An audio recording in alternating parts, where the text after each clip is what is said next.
Hello hello hello hello hello hello hello hello hello hello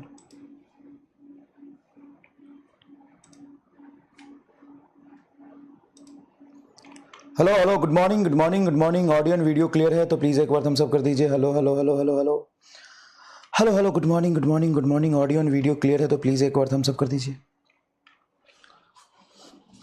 hello hello hello आप सभी बच्चों को MR का बहुत बहुत नमस्कार। स्वागत है द सुपर एनर्जेटिक यकीन 2.0 बैच में। और आज हम लोग पढ़ने वाले हैं centre of mass and collision का लेक्चर नंबर 9। लेक्चर नंबर 9 में हम पढ़ेंगे 2D ऑब्लिक कोलिजन, मतलब 2 डायमेंशनल कोलिजन हो रहा होगा जब ऑब्जेक्ट इंपैक्ट पैरामीटर बताएंगे क्या होता है। इंपैक्ट पैरामीटर अगर लाइन ऑफ कोलिजन में नहीं है, इंपैक्ट पैरामीटर 0 से ज्यादा है, तो जब ऑब्जेक्ट दो टकराते हो तो 2D स्पेस में मूव कर जाते हैं। हेड ऑन कोलिजन मतलब एकदम लाइन में चल रहे हो, उसको कहते हैं हेड ऑन कोलिजन। तो इसके केस हमने 2-3 लेक्चर से देखे थे। आज हम लोग ऑब्लिक कोलिजन 2 डायमेंशनल कोलिजन देखेंगे। ऑब्जेक्ट टकराने के बाद अपना डायरेक्शन ऑफ मोशन भी चेंज करता है। अभी तक कोलिजन में हमने पढ़ा था कि ऑब्जेक्ट जब कोलाइड करता है तो अपना डायरेक्शन ऑफ मोशन नहीं चेंज कर रहा था। अब ऑब्जेक्ट कोलाइड करेगा तो अपना डायरेक्शन ऑफ मोशन भी चेंज कर लेगा। उसी को हम कहते हैं ऑब्लिक कोलिजन। क्यों करेगा? क्योंकि उसका लाइन ऑफ मोशन कहीं और है और लाइन ऑफ कोलिजन कहीं और है। लाइन ऑफ मोशन और लाइन ऑफ कोलिजन अगर अलग अलग हो जाए तो 2D collision. Line of motion जिधर है उधर ही लाइन ऑफ कोलिजन है तो 1D मोशन, हेड ऑन। ठीक है, तो ये बेसिक चीज पढ़ेंगे। इसमें सारे आपको बेस्ट पीवाईक्यू कराएंगे। अब आपने देखा होगा 2 क्लास क्यों शेड्यूल्ड है। 2 क्लास इसलिए शेड्यूल्ड है कि 1 घंटे 10 मिनट तक आपका 2D कोलिजन में पढ़ाऊंगा। उसके बाद मैं रोटेशनल मोशन स्टार्ट करूंगा। सेकंड क्लास इसलिए शेड्यूल करी है कि दोनों मिक्स ना हो।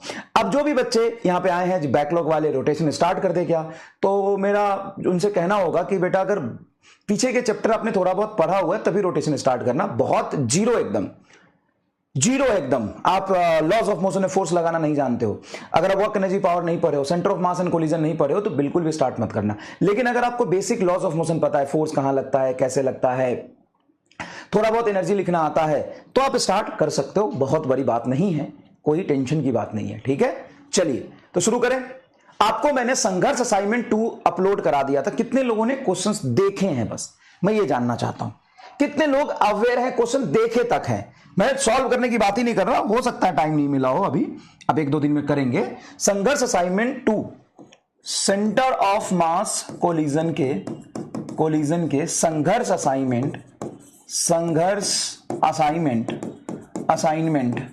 असाइनमेंट 2 मैंने अपलोड कर दिया है, जिसमें जेई एडवांस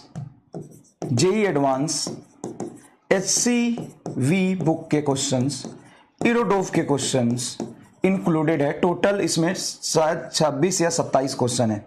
26 या 27 क्वेश्चन है। कितने लोगों ने देखे हैं? बस ऑप्शन है देखा, यस देखा ले, क्वेश्चन सारे देख लिए। नहीं सर हमें तो पता ही नहीं है। ईमानदारी से जवाब दीजिएगा। कितने लोगों ने चेक किया है, क्वेश्चंस कैसे हैं, क्या अटेम्प्ट किया है, पढ़ा है, नहीं पढ़ा है, बस इतना जवाब दीजिएगा सभी लोग प्लीज एक बार, बस एक बार। आज का हमारा गोल है ऑब्लिक कोलिजन, ये हम पढ़ेंगे। ऑब्लिक कोलिजन हम पढ़ेंगे। चलिए, तो अभी तक हमने आपको कोलिजन में बहुत बेसिक चीजें बताई। नीट में जैसे सवाल आते वो कराए, जेई में इनके सवाल कराए, आपको बहुत अच्छे से कोलिजन का कंसेप्ट समझाया। सारे जो रिलेवेंट केसेस होते हैं जिस पे नीट में सवाल आने के चांसेस है या आ सकते हो, सारे कराए। अब जे एडवांस के भी आपको 1-2 सवाल कराए थे।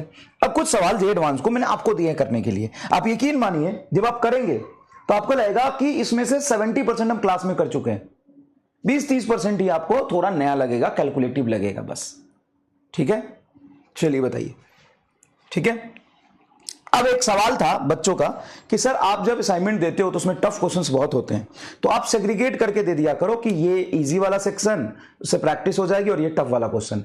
बेटा जब नीट का पेपर होगा उसमें क्वेश्चन सेग्रीगेट करके आएगा क्या उसमें यह आएगा कि ये वाला सवाल बहुत टफ है और ये इजी वाला पहले है, हार्ड वाला टफ है? नहीं, एक साथ आएगा।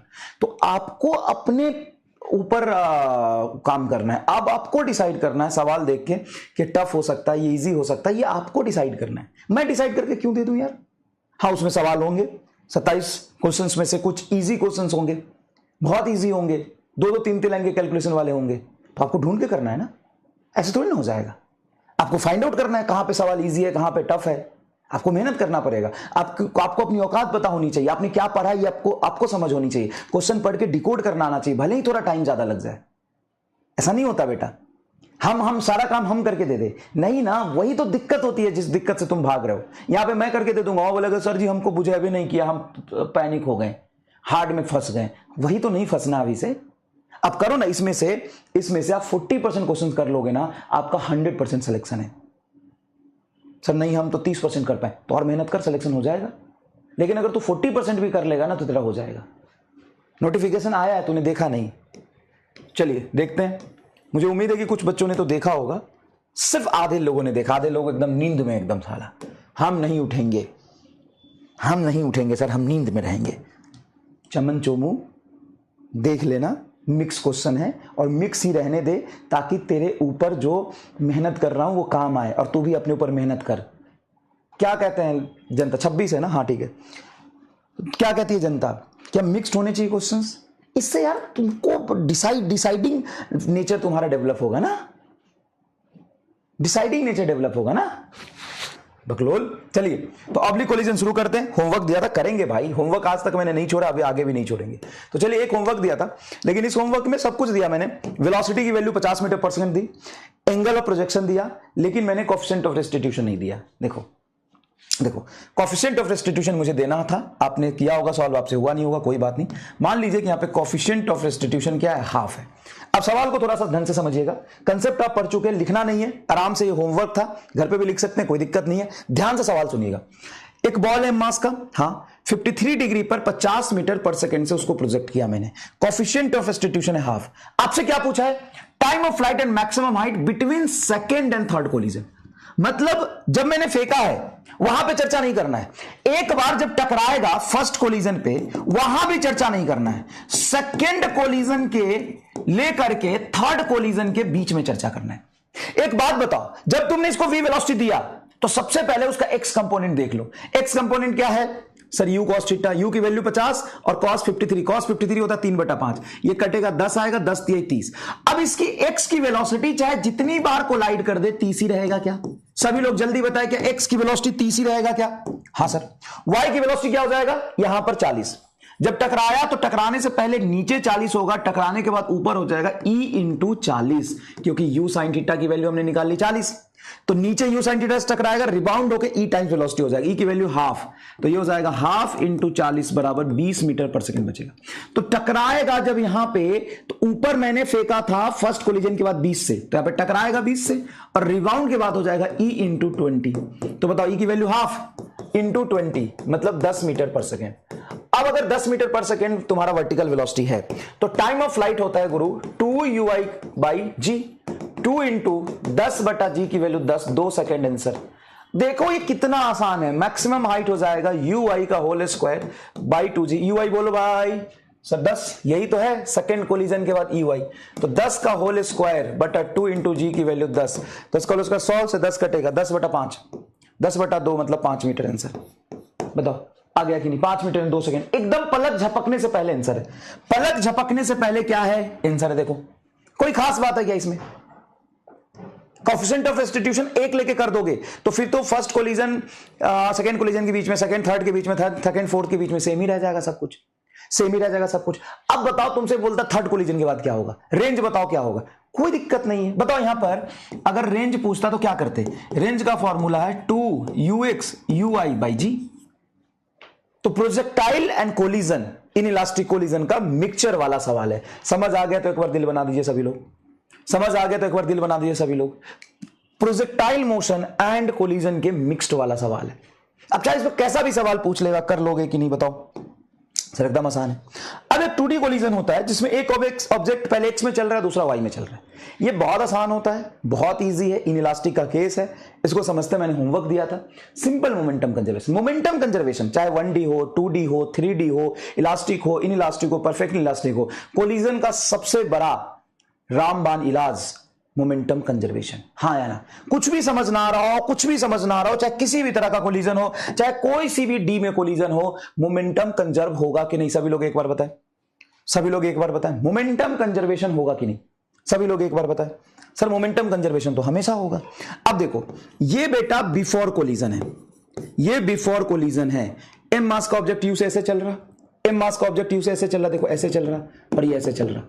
बोला टू आइडेंटिकल ऑब्जेक्ट, दोनों आइडेंटिकल है, moving perpendicular to each other if collision is perfectly inelastic, मतलब दोनों चिपक जाएगा। जैसे यहां पे टकराएगा, ये चलता हुआ आया, चलता हुआ आया, चलता हुआ टकराया, दोनों चिपक गया, तो ये m प्लस m 2m मास का ऑब्जेक्ट इस तरफ कहीं v से जा रहा होगा, हाँ सर v से जा रहा होगा। Then find velocity after collision. Simple है, क्या करोगे, momentum conservation, X axis sorry momentum initial बराबर मोमेंटम फाइनल। अब मोमेंटम इनिशियल बोलो सिस्टम का, तो देखो सिंपल mu और mu मत लिखना डायरेक्शन के साथ, ये क्या है mu i कैप, तो यहां पे लिखेंगे mu i cap plus mu j cap. देखो mu i कैप और mu j कैप, ये मास हो गया तेरा 2m, हमें वेलोसिटी नहीं पता तो v वेक्टर रहने देते हैं, हमें क्या करना, v xy प्लेन में है, रहने देते हैं इसको, v आ गया। अब यहां से m से m कैंसिल होगा, तो u i cap plus u j cap, u है ये, u j कैप बराबर 2v वेक्टर, तो फाइनल वेलोसिटी आपका आ रहा है u by 2i cap plus u by 2j cap. Magnitude of velocity अगर तुमसे पूछे तो देखो ये दोनों x और y दोनों कंपोनेंट सेम है, तो √2 से मल्टीप्लाई कर दो, √2 और नीचे 2 है, कट जाएगा, u by √2 metre per second is your correct answer, खत्म। u by √2 is the correct answer. अब बताओ ये एकदम फुद्दू सवाल है कि नहीं, बताओ, सभी लोग एक बार कमेंट करके बताएंगे सर इससे आसान तो क्या होगा। और लेकिन ये मैं आपको बता दूं इंपॉर्टेंट है नीट के लिए, इंपॉर्टेंट फॉर नीट 26, इंपॉर्टेंट है नीट 26। ऐसे सवाल पास्ट ईयर में बहुत सारे पूछे गए। अच्छा, इसमें एक और मैं वैरायटी अगर पूछूं आपसे कि काइनेटिक एनर्जी इनिशियल सिस्टम का कितना था, इनिशियली काइनेटिक एनर्जी कितना था। काइनेटिक एनर्जी लिखने के लिए आप डायरेक्शन नहीं लेते हो, काइनेटिक एनर्जी स्केलर होता है। आप क्या लिखोगे, half mu square, half mu square, क्या करोगे, हाफ mu स्क्वायर पहले की, दूसरे की हाफ mu स्क्वायर, तो काइनेटिक एनर्जी टोटल आ जाएगा mu स्क्वायर इनिशियल, क्या इनिशियल। अच्छा, काइनेटिक एनर्जी फाइनल पूछू तो फाइनल काइनेटिक एनर्जी होगा, देखो बेटा आराम से, m और m 2m मास का ऑब्जेक्ट और इस स्पीड से चल रहा है, तो फाइनल काइनेटिक एनर्जी लिख सकते हो half into mass 2m into speed हो जाएगा u बाई √2 का स्क्वायर, u बाई √2 का स्क्वायर, तो ये आ जाएगा आपका, देखिए ध्यान से, 2 से 2 कैंसल, mu स्क्वायर बाई 2, ये काइनेटिक एनर्जी फाइनल आ गई। क्या 1/4 हो गया काइनेटिक एनर्जी, ध्यान से देखिए, क्या काइनेटिक एनर्जी 1/4 हो गया है, देखो तो mu स्क्वायर बाई √2 का स्क्वायर है, तो mu स्क्वायर बाई 2 आ जाएगा क्या, और दोनों मास ले लिया ना हमने, दोनों मास ले लिया ना, देखो मास 2m, ये जो 2m मास का ऑब्जेक्ट हो v से चल रहा, v का मैग्नीट्यूड यहां निकाल लिया u बाई √2, तो u स्क्वायर बाई 2। अगर percentage change in kinetic energy पूछे, चेंज इन काइनेटिक एनर्जी, तो percentage change in kinetic energy होगा ke final minus ke initial बटा ke इनिशियल गुना 100। अगर पूछता है तो कह रहा हूं कैसे निकालोगे, फाइनल भी पता है, इनिशियल भी पता है, ये आ गया, लॉस पूछेगा तो फाइनल माइनस इनिशियल कर दोगे। बताइए ध्यान से, समझ आ रहा है क्या, समझ आ रहा है क्या।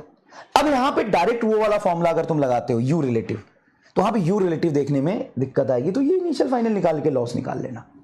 क्लियर है क्या, क्योंकि 1D हेड ऑन नहीं है ना बेटा, हाफ 50% हुआ है। अच्छा, ये mu स्क्वायर ही है, अच्छा mu स्क्वायर है और mu स्क्वायर बाई 2, हाँ आधा हुआ है, बिल्कुल सही, तो 50% लॉस हुआ है, तो देख के पता चल रहा है ना, वाओ 50% लॉस इन ke। लिखो तो जरा जल्दी से, फटाफट लिखो तो जरा जल्दी से। इजी है क्या सब कुछ, इजी है क्या सब कुछ, जल्दी से लिखिए इसको।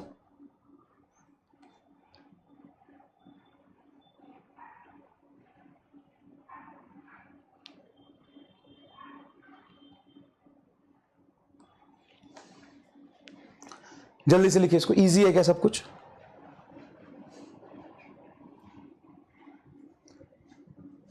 नोटेड, इजी है। अच्छा बता, ऐसा सवाल अगर तुम्हारे सामने आएगा जिसमें ऑब्जेक्ट इनिशियली एक्स और वाई में से चल रहे होंगे और फिर फाइनली चिपक जाएंगे, आफ्टर कोलिजन चिपक जाएंगे, तो इस तरह के सवाल आप बड़े आराम से कर सकते हो कि नहीं, बताओ, बड़े आराम से कर सकते हो कि नहीं।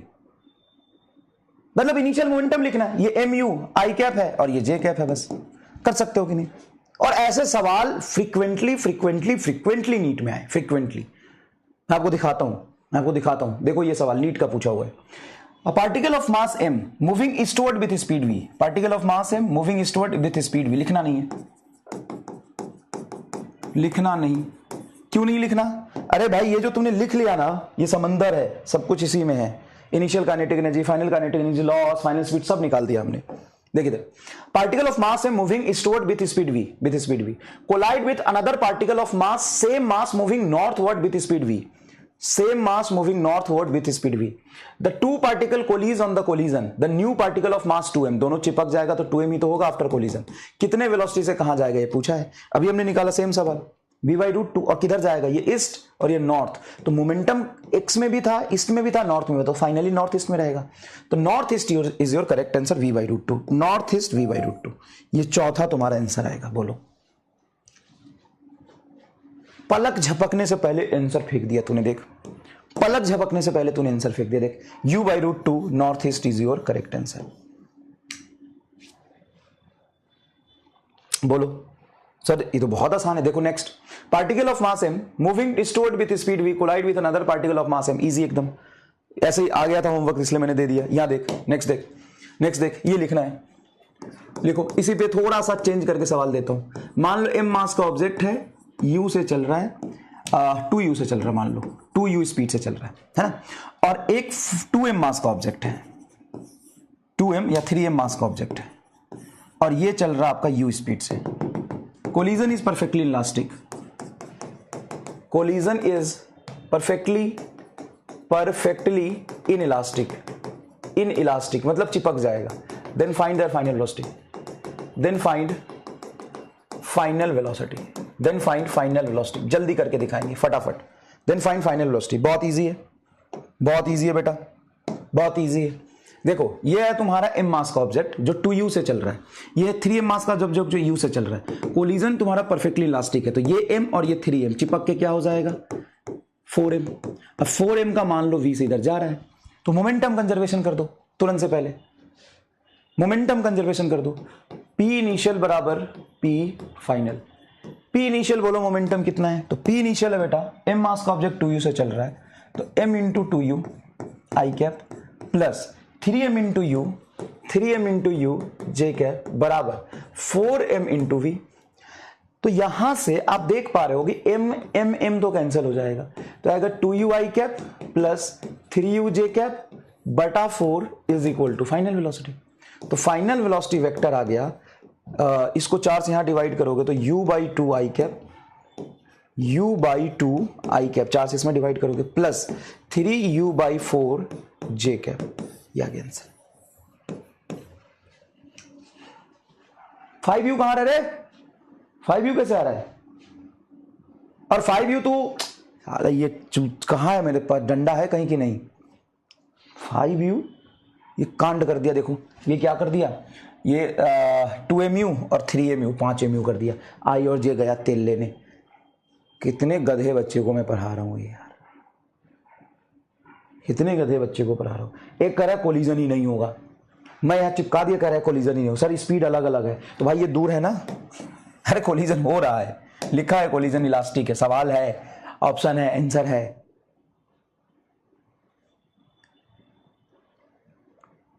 लिखा है कि कोलिजन हुआ है, कोलिजन इज परफेक्टली इलास्टिक, और आफ्टर कोलिजन ये चिपक भी गया है, कह रहा है कोलिजन नहीं हुआ। अबे ऐसा तो नहीं कि ये आगे तेजी से भाग रहा है, पीछे पीछे स्लो आ रहा है, ये तो 2 डायमेंशनल कोलिजन है, ऐसे चल रहा है, ये ऐसे चल रहा, ये ऐसे चल रहा, ऐसे चल रहा, ऐसे चिपक गया, 2D कोलिजन है। बता देख इसको फटाफट, अरे कोलिजन में नहीं हुआ सर जी, अरे मास्टर कोलिजन में नहीं हुआ, अरे मास्टर कोलिजन में नहीं हुआ, कोलिजनवा हो गया, कोलिजनवा हो गया। तो मैग्नीट्यूड इतना होगा, मैग्नीट्यूड इतना होगा, तो मैग्नीट्यूड ऐसे निकाल ले, magnitude root under u/2 whole square plus 3u/4 whole square, ऐसे तर ले, मैग्नीट्यूड आ जाएगा। इससे क्या आ जाएगा, मैग्नीट्यूड आ जाएगा। देख तो मैग्नीट्यूड भी निकाल सकता है, कोई दिक्कत नहीं है। आ इधर लिख लिया जल्दी इसको, जल्दी बेटा समय नहीं है, जल्दी फटाफट फटाफट जल्दी, कमॉन। मैग्नीट्यूड इधर देख, तो मैग्नीट्यूड देखना इसको। एक मान ले ऑब्जेक्ट है, स्फेरिकल ऑब्जेक्ट है, ये ए मान ले कोई ऑब्जेक्ट है, और इसी का कॉपी कर लिया, इसका कलर भी अलग ले लेते हैं, लाल। अब देखो ललका जो है वो x एक्स एक्सिस में इसका पूरा का पूरा वेलोसिटी u1 है, और ये जो पियरका है, पियरका यहां पर मान लो रेस्ट में है, पियरका कहां है, रेस्ट में, और भाई साहब ये जो ललका है वो u1 वेलोसिटी से चल रहा है। अब जब ये धक्का मारेगा तो टच करेगा, अच्छा टच करेगा। ये बिफोर कोलिजन का मान लो फोटो है, बिफोर कोलिजन का फोटो है। आफ्टर कोलिजन क्या होगा, ड्यूरिंग कोलिजन क्या होगा, जैसे ड्यूरिंग कोलिजन क्या होगा, ये ऐसे चिपकेगा, ऐसे चिपका। तो क्या इसका वेलोसिटी वेक्टर जो ललका का है पियरका के सेंटर से पास कर रहा है, हाँ सर पियरका के सेंटर से पास कर रहा है। अच्छा जब ये टच करेगा तो इनका कॉन्टैक्ट सरफेस वर्टिकल है या हॉरिजॉन्टल, जब ये टच करेगा तो इनका कॉन्टैक्ट सरफेस वर्टिकल है या हॉरिजॉन्टल, कॉन्टैक्ट सरफेस, जो सरफेस कॉन्टैक्ट पे बन रहा है वो वर्टिकल है कि हॉरिजॉन्टल, जल्दी से बताएंगे। जो यहां पर सरफेस कॉन्टैक्ट पे बन रहा है वो वर्टिकल है कि हॉरिजॉन्टल, जल्दी बताएंगे। कॉन्टैक्ट सरफेस वर्टिकल है कि हॉरिजॉन्टल। ऐसे देखो, ये मान लो तुम्हारा एक बॉल है, देखो ध्यान से, ये बॉल है, ये बढ़िया यहां पर रेस्ट में था, ये गया ऐसे टच किया। तो जब टच हो रहा है तो देखो इसका कॉन्टैक्ट सरफेस हॉरिजॉन्टल है या वर्टिकल, कॉन्टैक्ट सरफेस इसका हॉरिजॉन्टल है या वर्टिकल, सरफेस, कॉन्टैक्ट सरफेस इसका हॉरिजॉन्टल है या वर्टिकल, हॉरिजॉन्टल वर्टिकल। चलो यहां पे फटाफट बता दो, option A horizontal, option B vertical, जल्दी बता दो, ऑप्शन ए और बी फटाफट बता दो। अब जो भी सरफेस है, सरफेस के अलोंग तो फोर्स नहीं लगता, सरफेस के परपेंडिकुलर फोर्स लगता है। कैसे लगता है, सरफेस के परपेंडिकुलर। अब एक मैं मान लो डॉटेड लाइन ऐसे खींचता हूं, एक मैं ऐसा डॉटेड लाइन खींचता हूं, एक ऐसा, ठीक है, और एक ऐसा डॉटेड लाइन खींचता हूं, ऐसा डॉटेड लाइन खींचता हूं, ठीक है, एक वर्टिकल लाइन और एक हॉरिजॉन्टल लाइन, ठीक है, एक हॉरिजॉन्टल लाइन और एक वर्टिकल लाइन, ठीक है। तो कॉन्टैक्ट सरफेस कैसा होगा इसका, हॉरिजॉन्टल, है ना। चलिए इसको रोक लेते हैं पोल, देखते हैं कि कितने लोगों ने हॉरिजॉन्टल जवाब दिया है, देख लेते हैं एक बार। 40% लोगों ने हॉरिजॉन्टल जवाब दिया है। बेटा बुरा मत मानना, लेकिन अकल से, शकल से, किस्मत से बैगन हो तो। हाल अभी तक कॉन्टैक्ट सरफेस इसको नहीं समझ में आया कैसा होता है।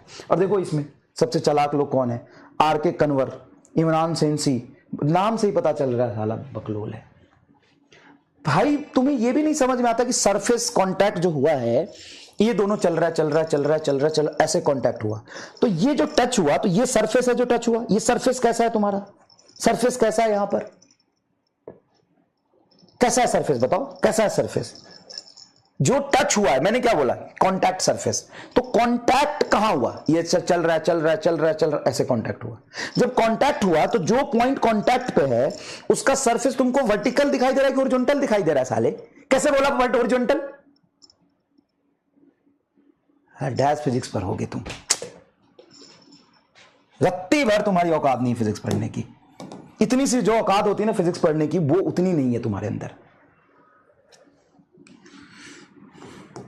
कॉन्टैक्ट सरफेस, ये कॉन्टैक्ट सरफेस है, ये सरफेस है इसका। देखिए ये ललका, ये एक बात बता, ये ललका नहीं, ये ललका यहां पे कैसा बन रहा है सर, वर्टिकल। यहां पे पियर का कैसा बन रहा है, वर्टिकल। जो टच किया है वो वर्टिकल है। दिमाग ही खराब कर दिया सारा। जो टच किया वो सरफेस कैसा है, कुछ भी हॉरिजॉन्टल। क्या हॉरिजॉन्टल रे, मैंने तुम्हारा लाइन ऑफ मोशन पूछा है कि किधर जा रहा है, मैं वेलोसिटी की डायरेक्शन पूछा है, नहीं ना। मैंने वेलोसिटी की डायरेक्शन पूछा है, नहीं ना। किस लाइन में जाके धक्का मारा है वो पूछा है, नहीं ना। मैंने पूछा है जो कॉन्टैक्ट सरफेस है वो कैसा है। तो कॉन्टैक्ट ये बना है, ये कॉन्टैक्ट ललका, ये पियर का। तो कॉन्टैक्ट सरफेस तुम्हारा कैसा है, वर्टिकल। ठीक है सर, वर्टिकल है। अब जब फोर्स लगता है किसी भी सरफेस की वजह से, तो वर्टिकल लगता है कि हॉरिजॉन्टल। सर ये कौन सा फोर्स लगेगा, कॉन्टैक्ट फोर्स। टच किया है जाके, जब टच किया है तो फोर्स हमेशा सरफेस के परपेंडिकुलर लगता है। जैसे तुम यहां देखो, मान लो ये ग्राउंड है, और ये ऑब्जेक्ट सीधा इस लाइन पे चलता हुआ आया यहां पे टकराया। जब ये ऑब्जेक्ट यहां पे टकरा रहा होगा तो जमीन उसको ऊपर की तरफ धक्का मारेगा ऐसे। तो ये हो गया तुम्हारा कॉन्टैक्ट सरफेस के परपेंडिकुलर लाइन। इसका सरफेस बताओ कैसा है, हॉरिजॉन्टल की वजह से फोर्स इधर लगेगा। फोर्स कहां लगेगा, ऊपर की तरफ, on ball. On ball force ऊपर लगेगा। तो जो कोलिजन होता है या कोलिजन की वजह से जो फोर्स लगता है ऑन ग्राउंड, वो कॉन्टैक्ट सरफेस के अलोंग लगता है कि परपेंडिकुलर? कॉन्टैक्ट सरफेस के अलोंग लगता है फोर्स की परपेंडिकुलर? जल्दी बताओ, कॉन्टैक्ट सरफेस के लॉन्ग फोर्स लगता है कि परपेंडिकुलर? ये ऑब्जेक्ट चल रहा है ललका, ललका जाते जाते जाते जाते पियरका पे कहां फोर्स लगाएगा? आगे की तरफ। पियरका पे कहां फोर्स लगाएगा? आगे की तरफ। मतलब पियरका पे जो फोर्स लगा है सेकेंड ऑब्जेक्ट पे, वो फर्स्ट ऑब्जेक्ट की वजह से आगे लगा है। ललका पे कहां लगेगा? पीछे लगेगा, पीछे लगेगा। तो ये जो फोर्स लगा है उसी को कहते हैं हम line of collision. Line of collision, इसको क्या कहते हैं? Line of collision. Force will act on objects, on object, ये म्यूचुअल, ये एक्सटर्नल नहीं है, म्यूचुअल है, ये म्यूचुअल है। फोर्स कैसा है? म्यूचुअल। तो force will acts on object mutual along the line of collision, along the line of collision, hence perpendicular to contact surface, perpendicular to contact surface. Contact surface के कहां लगता है? परपेंडिकुलर लगता है। अब बताओ एक्सटर्नल फोर्स किधर लगा? सर एक्सटर्नल फोर्स तो कहीं नहीं लगा, एक्सटर्नल फोर्स तो कहीं नहीं लगा, ये म्यूचुअल इंटरनल फोर्स है। तो सिस्टम का मोमेंटम किधर कंजर्व होगा? Momentum of a system, momentum of a system किस लाइन में कंजर्व होगा? एक्स एक्सिस में कि वाई एक्सिस में? सिस्टम की मोमेंटम एक्स में कंजर्व होगा या वाई में कंजर्व होगा? तो सिस्टम का मोमेंटम, सिस्टम का मोमेंटम, मोमेंटम, सिस्टम का momentum line of collision, line of collision, collision में, लाइन ऑफ कोलिजन में एंड लाइन ऑफ कोलिजन के perpendicular, line of collision, collision के परपेंडिकुलर दोनों में कंजर्व होगा, दोनों में कंजर्व्ड होगा। बोलो हां कि ना? दोनों में कंजर्व होगा। क्यों? क्योंकि सिस्टम अगर तुम बोलते हो दोनों का कंबाइंड, अब दोनों का कंबाइंड बोल दिया तो दोनों का कंबाइंड तो एक्स और वाई दोनों में कंजर्व होगा। ये कह रहा है एक्स, वाई में एक्सटर्नल फोर्स लगा है क्या? सर ग्रेविटी नहीं, ग्रेविटी फ्री स्पेस, कोई ग्रेविटी नहीं लग रहा है यहां पे, कोई ग्रेविटी नहीं लग रहा है, कोई ग्रेविटी नहीं लग रहा है, कोई ग्रेविटी नहीं लग रहा है। तो सिस्टम की मोमेंटम की बात करूं तो दोनों में कंजर्व होगा क्योंकि एक्सटर्नल फोर्स लगा नहीं। अच्छा ऑब्जेक्ट की मोमेंटम, सर ऑब्जेक्ट का मोमेंटम तो कंजर्व नहीं होगा, फोर्स लगा है। हाँ फोर्स किधर लगा है? लाइन ऑफ कोलिजन में। तो ऑब्जेक्ट का मोमेंटम, ऑब्जेक्ट का momentum, momentum line of collision, collision के परपेंडिकुलर कंजर्व होगा, कंजर्व्ड होगा। क्यों? क्योंकि फोर्स एक दूसरे पर किधर लगा है? सर जिधर कोलिजन हुआ है। कोलिजन किधर हुआ है? सर कोलिजन एक्स एक्सिस में हुआ है, तो एक्स एक्सिस में इसका मोमेंटम क्या होगा? कंजर्व होगा। लेकिन सॉरी एक्स एक्सिस में ऑब्जेक्ट का मोमेंटम कंजर्व नहीं होगा क्योंकि एक ऑब्जेक्ट पर फोर्स लगा एक्स एक्सिस में, एक ऑब्जेक्ट का मोमेंटम एक्स एक्सिस में चेंज होगा। लेकिन लाइन ऑफ कोलिजन के परपेंडिकुलर, बताओ इस पर फोर्स एक्स में लगा है कि वाई में? सर एक्स में लगा है, वाई में फोर्स नहीं लगा।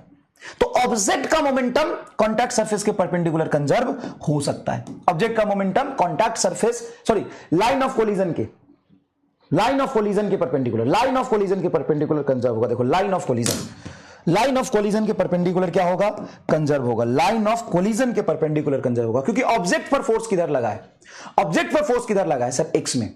ऑब्जेक्ट पर फोर्स किधर लगा है? एक्स में। ऑब्जेक्ट पर फोर्स किधर लगा है? एक्स में। तो एक्स में तो ऑब्जेक्ट की मोमेंटम चेंज होगी, लेकिन line of collision, line of collision के परपेंडिकुलर ऑब्जेक्ट की मोमेंटम कंजर्व हो सकती है। जैसे तुम देख रहे थे यहां पे आया ऑब्जेक्ट, ये टकराया तो कॉन्टैक्ट सरफेस के परपेंडिकुलर फोर्स लगा। हाँ तो इस तरफ वेलोसिटी चेंज होता है, एक्स एक्सिस में अलोंग द सरफेस तो वेलोसिटी वही रहता है। तो लाइन ऑफ कोलिजन में वेलोसिटी चेंज होता है। देखो जैसे यू से चल रहा है यूएक्स से और यूआई से आ रहा था, तो कोलिजन के बाद यूएक्स ही रह जाता है, इधर हो जाता है यूआई, जो ईयूआई होगा। क्यों?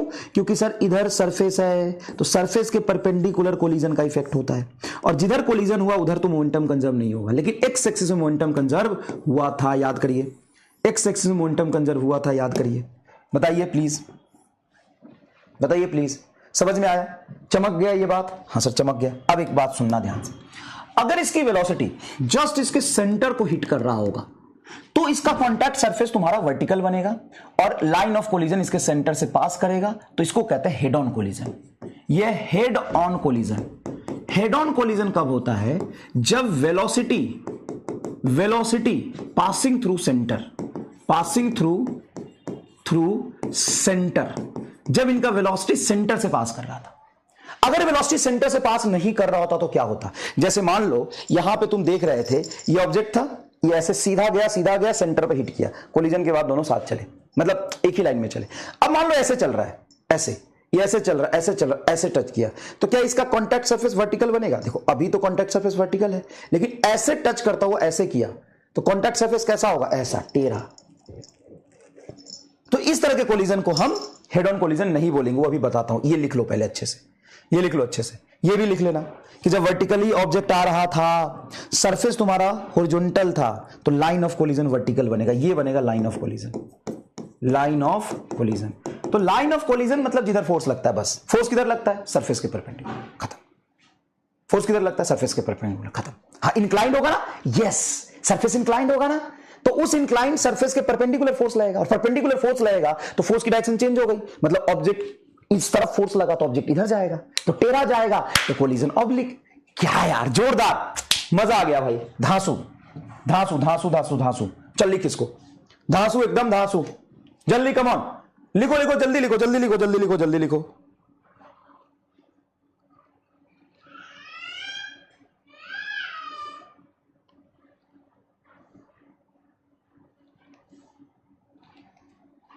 जल्दी जल्दी जल्दी जल्दी जल्दी जल्दी लिखो इसको, जल्दी लिखो इसको, कोई दिक्कत नहीं, कोई दिक्कत नहीं, जल्दी लिखो। इंपैक्ट पैरामीटर क्या होता है? The perpendicular distance between initial velocity vector is called impact parameter. जैसे देखो, मान लो ये ऑब्जेक्ट है, ये चल रहा है u1 वेलोसिटी से, मान लो ये ऑब्जेक्ट है, ये चल रहा है u2 वेलोसिटी से, तो दोनों वेलोसिटी का पैरेलल लाइन खींच लो और दोनों वेलोसिटी के परपेंडिकुलर डिस्टेंस देखो। देखो, perpendicular distance between initial velocity vector, तो ये बिफोर कोलिजन बताओ कि इनिशियल वेलोसिटी वेक्टर के बीच में परपेंडिकुलर डिस्टेंस कितना है? परपेंडिकुलर मतलब दोनों वेलोसिटी का पैरेलल लाइन खींच लो, दोनों वेलोसिटी के लॉन्ग पैरेलल लाइन खींच लो, उसके बीच परपेंडिकुलर डिस्टेंस देखो, तो यहां पे दोनों के बीच परपेंडिकुलर डिस्टेंस 0 है, तो इसको कहते हैं इंपैक्ट पैरामीटर। पैरामीटर ये हो जाएगा तुम्हारा 0। और अगर इंपैक्ट पैरामीटर 0 है, क्योंकि परपेंडिकुलर डिस्टेंस नहीं है ना, तो यहां पे कोलिजन कैसा होगा? Head on. तो ये भी सवाल आपसे पूछेगा, हेड ऑन कोलिजन के लिए इंपैक्ट पैरामीटर कितना होना चाहिए? 0, मतलब उनकी वेलोसिटी उनके सेंटर से पास करना चाहिए, दैट्स इट। उनके वेलोसिटी के बीच में परपेंडिकुलर डिस्टेंस 0 है। अब देखो यहां पर, मान लो ये ऑब्जेक्ट है, ये चल रहा है तेरा u1 से, एक ऑब्जेक्ट है ये चल रहा है u2 से। ओ हो सर, थोड़ा ऊपर नीचे हो गया। हाँ, अब इसका वेलोसिटी वेक्टर इस लाइन में है और इसका वेलोसिटी इस लाइन में है। अब दोनों के बीच में, दोनों वेलोसिटी वेक्टर के बीच में, वेक्टर एक्स एक्सिस में है, इनके बीच परपेंडिकुलर डिस्टेंस ये आ गया d। तो यहां पे बोलोगे इंपैक्ट पैरामीटर, पैरामीटर कितना आ गया? d आ गया। इंपैक्ट पैरामीटर कितना आ गया? d आ गया। तो यहां पे जो कोलिजन होगा ऑब्लिक होगा, और ऑब्लिक कैसे होगा वो भी आपको यहीं पे आपको बहुत सुंदर तरीके से हम दिखाएंगे। लेकिन कोलिजन ऑब्लिक होगा क्या आपको समझ में आया? कोलिजन ऑब्लिक होगा क्या आपको समझ में आया? क्लियर है सर? मान लो ये ऑब्जेक्ट इधर है, इसकी रेडियस है r1 वेक्टर, एक ऑब्जेक्ट इधर है, इसका रेडियस है r2 वेक्टर, यहां पे ये चल रहा है u1 वेलोसिटी से, ये चल रहा है u2 वेलोसिटी से। बताना इंपैक्ट पैरामीटर कितना होगा? यहां पे इंपैक्ट पैरामीटर कितना होगा? इंपैक्ट पैरामीटर होगा ये दोनों वेलोसिटी वेक्टर के बीच का डिस्टेंस। अब देखो तो कितना दिख रहा है तुम्हें? कितना दिख रहा है तुम्हें? r1 प्लस r2, बोलो हाँ कि ना? क्या होगा impact parameter? r1 plus r2। Impact parameter क्या होगा? r1 plus r2। क्लियर है? क्लियर है? क्या आपको ये सिंपल सी बात समझ में आई? इंपैक्ट पैरामीटर क्या होता है, कैसे निकालते हैं, कैसे देखते हैं? जल्दी बताइए, क्या आपको समझ में आया इंपैक्ट पैरामीटर क्या होता है, कैसे निकालते हैं, कैसे देखते हैं? क्लियर? क्लियर? यस, सही। हेड ऑन कोलिजन के लिए इंपैक्ट पैरामीटर 0, और ऑब्लिक के लिए, तो ऑब्लिक के लिए फॉर ऑब्लिक कोलिजन 0 से बड़ा होना चाहिए इंपैक्ट पैरामीटर। अब 0 से बड़ा, उसके बाद कुछ भी हो, 0 से बड़ा होना चाहिए इंपैक्ट पैरामीटर, 0 से बड़ा होना चाहिए। अब एक्चुअल में ऑब्लिक कोलिजन होता कैसे वो आपको दिखाएंगे। एक्चुअल में ऑब्लिक कोलिजन होता कैसे वो आपको दिखाएंगे। अभी आपको दिखाएंगे ऑब्लिक कोलिजन होता कैसे। ऑब्लिक कोलिजन में सरफेस किधर बनता है, किस तरीके से सरफेस बनता है। जैसे देखिए यहां पर, ये तुम्हारा एक ऑब्जेक्ट था u1 से चल रहा था, ये ऑब्जेक्ट u2 से चल रहा है, चलते चलते चलते यहां पे कांटेक्ट हुआ। अब जब ये कांटेक्ट हो रहा था तो कांटेक्ट सरफेस बनाओ पहले। सर कांटेक्ट सरफेस बनाए, हाँ बनाओ कांटेक्ट सरफेस। क्या कांटेक्ट सरफेस तुम्हारा ये बनेगा, ये बनेगा कांटेक्ट सरफेस। बताओ क्या ये कांटेक्ट सरफेस है, बोलो हाँ या ना। हाँ सर ये कांटेक्ट सरफेस बनेगा। तो कांटेक्ट सरफेस के परपेंडिकुलर तुम्हारा होगा लाइन ऑफ कोलिजन। तो इसका लाइन ऑफ कोलिजन ये बनेगा, ये बनेगा इनका लाइन ऑफ कोलिजन, ये बनेगा लाइन ऑफ कोलिजन। हमेशा कांटेक्ट सरफेस पर जब दो ऑब्जेक्ट चिपकेंगे तो उनके बीच कौन सा फोर्स लगेगा, नॉर्मल, और नॉर्मल कांटेक्ट सरफेस के परपेंडिकुलर लगता है। फील आ गया तो आग लगा दो, नॉर्मल कांटेक्ट सरफेस के परपेंडिकुलर लगता है। हाँ सर नॉर्मल कांटेक्ट सरफेस के परपेंडिकुलर लगता है। तो यहां पे ये बन गया तुम्हारा लाइन ऑफ कोलिजन, मतलब इस ऑब्जेक्ट पर इधर फोर्स लगा है, सेकेंड ऑब्जेक्ट पर पहले की वजह से, और इस पर भाई साहब इधर फोर्स लगा है। अब ईमानदारी से बताओ, अगर कोई ऑब्जेक्ट इधर जा रहा हो और उसको फोर्स इधर लगा दोगे तो कहां जाएगा। सर वेलोसिटी इधर है और खींचोगे इधर तो कहीं बीच में जाएगा। हाँ सर बीच में जाएगा, सही पकड़ ला मास्टर, सही पकड़ ला, बीच में जाएगा। तो अब बताओ ये जो ऑब्जेक्ट है तुमको पियर का, ये जो ऑब्जेक्ट है पियर का, बताओ ये वेलोसिटी और ये फोर्स क्या इस लाइन में जाता हुआ नहीं दिखेगा फाइनली। हाँ अच्छा बताओ बड़ा बेटा, बेटा अच्छे से बताओ, ये कहां जात रहल, सर एक्स में जात रहल, और फोर्स कहां लग लो, इधर लग लो, तो क्या ये इधर कहीं जाता हुआ नहीं दिखाई देगा। हाँ तो देखो 2D कोलिजन नहीं हो गया। हाँ तो जब तुम्हारा लाइन ऑफ कोलिजन के लॉन्ग फोर्स लगाया, लाइन ऑफ कोलिजन के लॉन्ग फोर्स लगाया, फोर्स और वेलोसिटी के बीच में कुछ एंगल आ गया तो जाएगा तो बीच में, मतलब वेलोसिटी की तरफ नहीं जा पाएगा। और हेड ऑन में देख बेटा, हेड ऑन में देख, ये इधर इधर इधर फोर्स, कहा गेलो रे, हाँ हेड ऑन में देख, इधर फोर्स, हाँ और इधर ही वेलोसिटी था u1। तो वेलोसिटी जिधर था उधर ही फोर्स लगा, तो initial velocity and force parallel हो गया, इसीलिए उसी लाइन में चला। अब मैं ऐसे जा रहा हूं और इधर से कोई धक्का मार दिया ऐसे, तो मैं उसी लाइन में जाऊंगा। अगर मैं एक्स एक्सिस में जा रहा था, भेलपूरी खा रहा था, एक्स एक्सिस में जा रहा था, भेलपूरी खा रहा था, वाई में फोर्स लगा, किधर जाऊंगा, ऐसे मिर्ची लगेगा, टेढ़ा जाऊंगा। एक्स एक्सिस में जा रहा था, भेलपूरी खा रहा था, एक्स में फोर्स लगा तो एक्स में जाऊंगा। एक्स में जा रहा था, भेलपूरी खा रहा था, वाई में फोर्स लगा तो तीखी मिर्ची लगी, इधर बीच में जाऊंगा कहीं। सिंपल सी बात है, सिंपल सी बात है। ये ऐसे चल रहे थे, अब ऐसे चलते चलते अगर ऐसे टकराते, ऐसे एक्स में चलते चलते ऐसे टकराते तो ये u1 ये u2, और इसी लाइन में फोर्स लगा तो जिधर फोर्स उधर ही वेलोसिटी, तो हेड ऑन कोलिजन हो जाता। लेकिन यहां पे देखो वेलोसिटी इधर, फोर्स इधर, देखो बीच में जाएगा कहीं, तो ये होगा आफ्टर कोलिजन का डायग्राम। बताओ ऑब्लिक कोलिजन हो गया कि नहीं। हाँ सर ऑब्लिक कोलिजन हो गया। अब यहां पे अगर मैं तुमसे बोलूं कि ये जो तुम्हारा m1 मास था और m2 मास है, इसका मोमेंटम किस डायरेक्शन में ऑब्जेक्ट का, सिर्फ एक ऑब्जेक्ट का, सिर्फ m1 का मोमेंटम किस डायरेक्शन में कंजर्व रहेगा और किस डायरेक्शन में चेंज होगा। तो लाइन ऑफ कोलिजन के लॉन्ग m1 पर फोर्स इधर लगा, तो इस लाइन में इस फोर्स की वजह से इधर मोमेंटम तो चेंज होगा m1 का, लेकिन m1 का मोमेंटम इस लाइन के परपेंडिकुलर, लाइन ऑफ कोलिजन के परपेंडिकुलर कंजर्व रह सकता है। किसी भी फोर्स का इफेक्ट उसी लाइन में होता है, उसके परपेंडिकुलर थोड़ी ना होता है।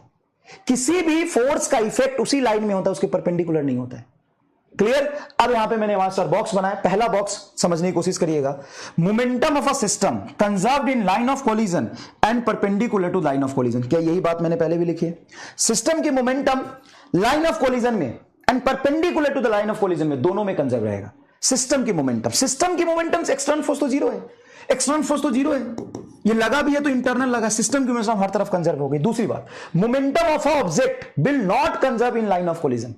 सिर्फ एक ऑब्जेक्ट की मोमेंटम लाइन ऑफ कोलिजन में कंजर्व नहीं रहेगी, क्योंकि लाइन ऑफ कोलिजन में ऑब्जेक्ट पर फोर्स लगा है, लाइन ऑफ कोलिजन में ऑब्जेक्ट पर फोर्स लगा है। Momentum of object conserve perpendicular to line of collision, yes, क्योंकि इस ऑब्जेक्ट पर इधर फोर्स लगा है। अगर इस ऑब्जेक्ट की वेलोसिटी में इधर देख लेता, देखो u का वेलोसिटी कुछ इधर होता तो इसकी मोमेंटम एक इधर लिख सकता था, इधर लिख सकता था। बताओ इस u2 का अगर कंपोनेंट में इधर ले लूं तो ये इस डायरेक्शन में फोर्स लगा तो ये वेलोसिटी चेंज होगा, ये चेंज नहीं होता।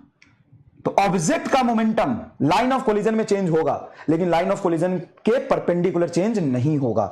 ऑब्जेक्ट का momentum of object will not conserve in line of collision, क्योंकि लाइन ऑफ कोलिजन में फोर्स लगा है। लेकिन लाइन ऑफ कोलिजन के परपेंडिकुलर अगर मैं देखूं तो momentum of object will conserve perpendicular to line of collision. Momentum object conserve perpendicular to line of collision. Clear है। बहुत अच्छे से इसको लिखो, बहुत अच्छे से। यह है तुम्हारा असली 2D ऑब्लिक कोलिजन, ये है तुम्हारा असली 2D ऑब्लिक कोलिजन। बस इतना समझ में आ गया, छप्पर फाड़ दोगे भाई साहब। इतना समझ में आ गया, मजा आ जाएगा। चलिए लिखिए इसको प्लीज, लिखिए इसको प्लीज, लिखिए इसको please. Come on come on come on come on, जल्दी जल्दी, कम ऑन। समझ आ गया, समझ आ गया। जिस लाइन में फोर्स लगा है ऑब्जेक्ट का मोमेंटम उधर चेंज हो जाएगा, उसके परपेंडिकुलर चेंज नहीं होगा। तो जिस लाइन में फोर्स लगा है ऑब्जेक्ट का मोमेंटम उधर चेंज होगा, उसके परपेंडिकुलर चेंज नहीं होगा। सिस्टम का मोमेंटम हर डायरेक्शन में कंजर्व रहेगा। अब इस पर एक असली सवाल कराते हैं जो 99% बच्चा गलत ही करता है और समझाने में मास्टर का पसीना निकल जाता है। 99% बच्चा उसको गलत ही करता है। अब वो सवाल हम करते हैं, 99% बच्चा उसको गलत ही करता है। देखिए प्लीज, अभी दिखाएंगे आपको, अभी दिखाएंगे आपको, अभी दिखाएंगे। बहुत बढ़िया, बहुत बढ़िया सवाल, ठीक है, बहुत बढ़िया सवाल, बहुत बढ़िया सवाल। सर V1 की डायरेक्शन रिपीट कर दीजिए। पहले इधर जा रहा था, फोर्स इधर लगा, तो इनर्शिया ऑफ मोशन इधर, फोर्स इधर, तो कहीं बीच में जाएगा। अब एग्जैक्ट नहीं बनाया है, वो ऑन एंड रफ बनाया है, ऑन एन एवरेज। कि एक बात बताओ, तुम इधर जा रहे हो, फोर्स इधर लगेगा, तो इधर ही जाते रहोगे कि डेविएट होगे? सर डेविएट होंगे, तो डेविएट हो गया। चलो इधर देखो, अब ये सवाल देखो, an object of mass m1, object of mass m1, देखो एक ऑब्जेक्ट ऑफ मास m1, यहां पे m1 मास ऑब्जेक्ट है, moving horizontally with speed u, ये हॉरिजॉन्टल डायरेक्शन में चल रहा है u स्पीड से, देखो हॉरिजॉन्टल चल रहा है। Collide elastically with another object of mass m2, एक m2 मास का ऑब्जेक्ट है, देखो यहां पे, ये है तुम्हारा रेस्ट पर, ये नहीं चल रहा था, ये था रेस्ट पर। Then select the correct statement, ये टच किया, कोलिजन कैसा होगा, हेड ऑन या ऑब्लिक? तो इनका वेलोसिटी उसके सेंटर से पास नहीं कर रहा, देखो वेलोसिटी x में, ये सरफेस बना है तुम्हारा, ये सरफेस बना है। तो सबसे पहले कॉन्टैक्ट सरफेस बनाओ, सबसे पहले कॉन्टैक्ट सरफेस बनाओ, और कॉन्टैक्ट सरफेस के परपेंडिकुलर ये तुम्हारा लाइन ऑफ कोलिजन है। तो लाइन ऑफ कोलिजन कौन सा हो गया तुम्हारा? लाइन ऑफ कोलिजन हो गया तुम्हारा ये एसआर लाइन। पीक्यू लाइन तो हॉरिजॉन्टल है, वैसे ये फर्जी है, पीक्यू लाइन तो फर्जी है। हमें दो ही चीज इंपॉर्टेंट होती है, line of collision and perpendicular to line of collision, ठीक है। अब सवाल पढ़ो, momentum of a system is conserved only in direction PQ. Momentum of a system is conserved only in PQ, system के मोमेंटम से PQ में conserve होगा। Momentum of m1 is conserved in direction perpendicular to SR, SR कहां पे, ये है SR, ये line of collision, line of collision के परपेंडिकुलर m1 की मोमेंटम कंजर्व होगी, ऑब्जेक्ट की momentum. Momentum of FD will change in direction normal to CR, normal to CR, CR कहां है देखो कैसे बेवकूफ बनाया, ये तुम्हारा सीआर भी लाइन ऑफ कोलिजन है। तो लाइन ऑफ कोलिजन के लॉन्ग ही फोर्स लगा है, उसी में ऑब्जेक्ट की मोमेंटम चेंज होगी, ऑब्जेक्ट की मोमेंटम उसके परपेंडिकुलर चेंज नहीं होगी। नॉर्मल मतलब परपेंडिकुलर, ठीक है। चलो अब आराम से इस सवाल का जवाब दो, 30 सेकंड का मैं तुमको समय देता हूं। सवाल भी पढ़ लिया, ऑप्शन भी पढ़ लिया, कोई कंफ्यूजन है वो भी बना लिया, बता दिया तुमको। देखो एस सी आर सब एक ही लाइन में, ये सब एक ही लाइन के चट्टे बट्टे। अब आराम से सोच के जवाब दो, सिस्टम की मोमेंटम किधर कंजर्व होगी? सोचो, सिस्टम की, पूरे सिस्टम की मोमेंटम, पूरे सिस्टम की मोमेंटम किधर कंजर्व होगी? पूरे सिस्टम की मोमेंटम तो हर डायरेक्शन में कंजर्व होगी। ये क्या बोला है? सिस्टम ओनली इन पीक्यू, सबसे बड़ा गलत ऑप्शन। अच्छा, m1 is conserved in direction perpendicular to SR, SR कौन है sir? SR line of collision है, लाइन ऑफ कोलिजन के परपेंडिकुलर ऑब्जेक्ट की मोमेंटम तो कंजर्व रहेगी, यही तो सिखाया है। ऑब्जेक्ट का मोमेंटम लाइन ऑफ कोलिजन में चेंज होगा। Momentum of m2 will change in direction normal to CR, CR क्या है? ये देखो सीआर, ये line of collision, line of collision के लाइन में फोर्स लगेगा, तो इसका मोमेंटम इस लाइन में चेंज होगा, लेकिन इसके परपेंडिकुलर चेंज थोड़ी ना होगा। ये दो गलत है तो ऑल ऑफ दिस तो होगा नहीं। Option second is your correct answer. अब देखते हैं, B is your correct answer. 72-73% लोगों ने सही किया, वेल डन भाई, मजा आ गया, जोरदार। अब जो ये 5% जनता ये जवाब दिया ना, उसको श्रद्धांजलि दूंगा मैं, भावपूर्ण श्रद्धांजलि। Momentum of a system is conserved only in PQ. क्या बोल रहे हो, क्या बोल रहे हो बे? Momentum is conserved in PQ, momentum सिर्फ पीक्यू में कंजर्व होगा। मैं कम से कम 4 बार 6 बार लिख के दिखाया है, यहां देख, momentum of system conserved in line of collision and perpendicular to line of collision.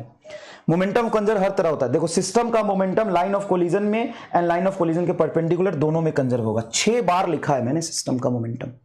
भावपूर्ण श्रद्धांजलि जिन्होंने ऑप्शन ए जवाब दिया, भावपूर्ण श्रद्धांजलि। क्या बेटा? भावपूर्ण श्रद्धांजलि।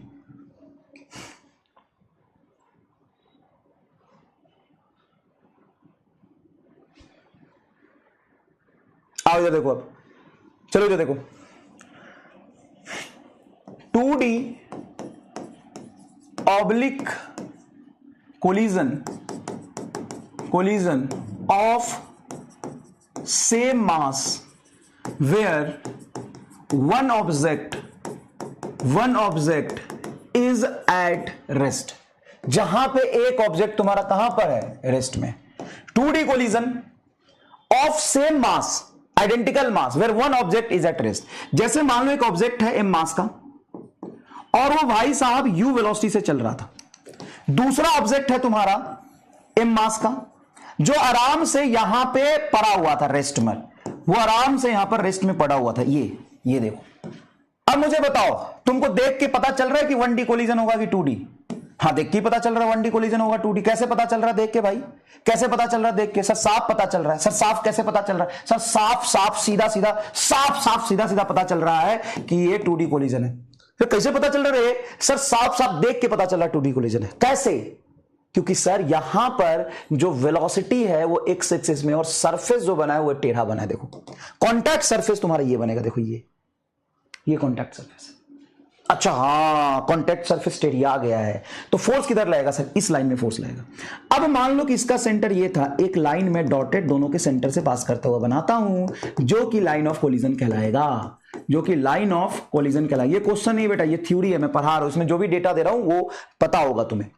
सर 2D ऑब्लिक कोलिजन है, साफ पता चल रहा है सर जी। अच्छा मान लो ये थीटा वेलोसिटी एंगल हमें दिया हुआ है, थीटा एंगल दिया हुआ है। अब अगर मैं तुम्हें पूछूं कि कोलिजन u से होगा कि कोई और वेलोसिटी से होगा, तो बोलो u से होगा या किसी और वेलोसिटी से होगा? बोलो कोलिजन u से होगा किसी और वेलोसिटी से होगा? देखो तो इस ऑब्जेक्ट की तरफ लाइन ऑफ कोलिजन में जिस वेलोसिटी से जाएगा कोलिजन उसी वेलोसिटी से होता है। लाइन ऑफ कोलिजन के लॉन्ग फोर्स लगता है तो कोलिजन का इफेक्ट उसी वेलोसिटी से पड़ेगा। तो u का कंपोनेंट एक इधर आएगा बेटा, क्या?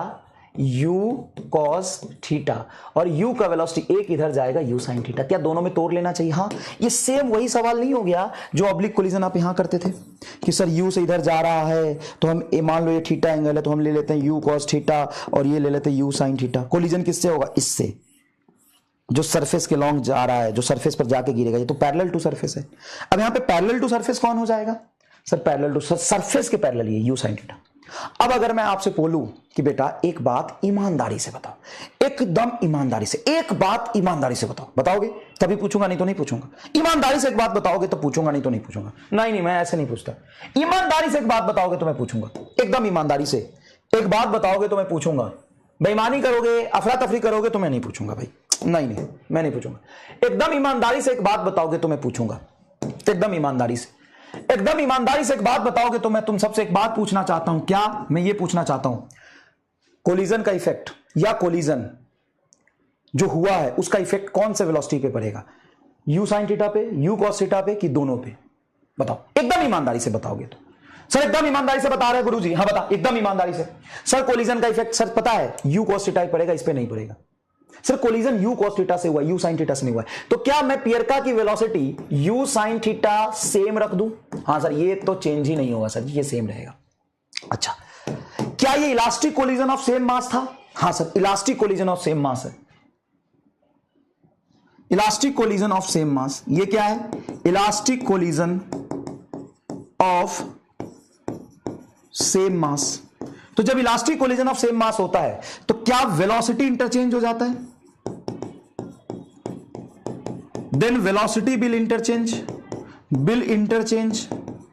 इंटरचेंज जिससे कोलिजन हुआ है, जिस वेलोसिटी से कोलिजन हुआ है, जिस वेलोसिटी से कोलिजन हुआ है, जिस वेलोसिटी से कोलिजन हुआ है, जिस वेलोसिटी से कोलिजन हुआ है, जिस वेलोसिटी से कोलिजन हुआ है वो वेलोसिटी क्या हो जाएगी? चेंज हो जाएगी। तो अब मुझे बताओ कि एम मास कितने वेलोसिटी से अप्रोच कर रहा था? सर u cos थीटा से। तो ये रेस्ट में था, हाँ, तो इसको velocity u cos theta as it is मिल जाएगी। बोलो हाँ कि ना? हाँ। और ये तुम्हारा इस डायरेक्शन में नहीं चलेगा, रेस्ट में आ जाएगा। क्यों? क्योंकि वेलोसिटी इंटरचेंज करना है। बताओ दूसरे वाले की वेलोसिटी कितनी थी इधर? सर दूसरे वाले की वेलोसिटी सर 0 थी, इधर तो रेस्ट में है, तो इस लाइन में रेस्ट में था, तो ये अपनी वेलोसिटी इसको दे देगा, मतलब ये आगे नहीं चलेगा और ये u cos थीटा से इधर जाएगा। ठीक है, तो क्या ये दोनों फाइनली आफ्टर कोलिजन जब चल रहे होंगे, क्या ये एक दूसरे से परपेंडिकुलर चल रहे होंगे? हाँ सर, क्योंकि ये जो u से चल रहा था, इस u का एक कंपोनेंट थीटा की तरफ आया u cos थीटा, एक आया u sin थीटा। ये तो सेम रहेगा क्योंकि ये लाइन ऑफ कोलिजन के परपेंडिकुलर इधर मोमेंटम कंजर्व रहेगा। तो नहीं बोला था कि ऑब्जेक्ट का मोमेंटम लाइन ऑफ कोलिजन के परपेंडिकुलर कंजर्व रहता है, तो इससे तो कोलिजन हुआ ही नहीं है। सरफेस के पैरेलल वेलोसिटी सेम रहता है, तो u sin थीटा सेम रहेगा। इधर जो u cos थीटा था वो पूरा का पूरा दूसरे ऑब्जेक्ट को दे देगा, और दूसरा ऑब्जेक्ट का जो वेलोसिटी था वो पूरा खुद ले लेगा। तो ये इधर रेस्ट में और ये u cos थीटा से चला जाएगा। आफ्टर कोलिजन का ये डायग्राम बनेगा, खत्म। तो क्या अगर हम ध्यान से देखें, एक ऑब्जेक्ट चल रहा है, दूसरा रेस्ट में है, आइडेंटिकल और इलास्टिक कोलिजन है, तो फाइनल वेलोसिटी के बीच में 90 डिग्री का एंगल बनेगा, हमेशा बनेगा। अगर दूसरा ऑब्जेक्ट अगर रेस्ट में है तो हमेशा बनेगा, अगर दूसरा ऑब्जेक्ट रेस्ट में है तो लिखिए फटाफट इसको, हमेशा बनेगा अगर दूसरा ऑब्जेक्ट कहां है, रेस्ट में है तो। कौन जल्दी, डाउट है बोलो।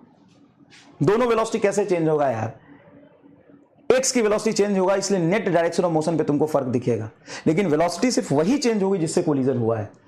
एक बात बताओ, ऑब्जेक्ट पर फोर्स किधर लगता है? सर लाइन ऑफ कोलिजन में। तो लाइन ऑफ कोलिजन में फोर्स लगा है तो लाइन ऑफ कोलिजन पे ही तो फोर्स का इफेक्ट पड़ेगा। लाइन ऑफ कोलिजन पे फोर्स का इफेक्ट पड़ेगा तो उसी लाइन के लॉन्ग वेलोसिटी चेंज होगी, उसके परपेंडिकुलर वेलोसिटी चेंज नहीं होगी।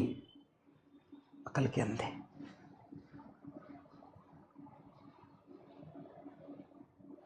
चलिए, like carrom board, rotational motion कब स्टार्ट होगा? देखो स्पैमर आ गए, क्लास शुरू होने से पहले स्पैमर पहले आ जाते हैं। पढ़ाने तो दो शांति से, अच्छा कंसेप्ट पढ़ा रहा हूं। चलिए लिखिए प्लीज।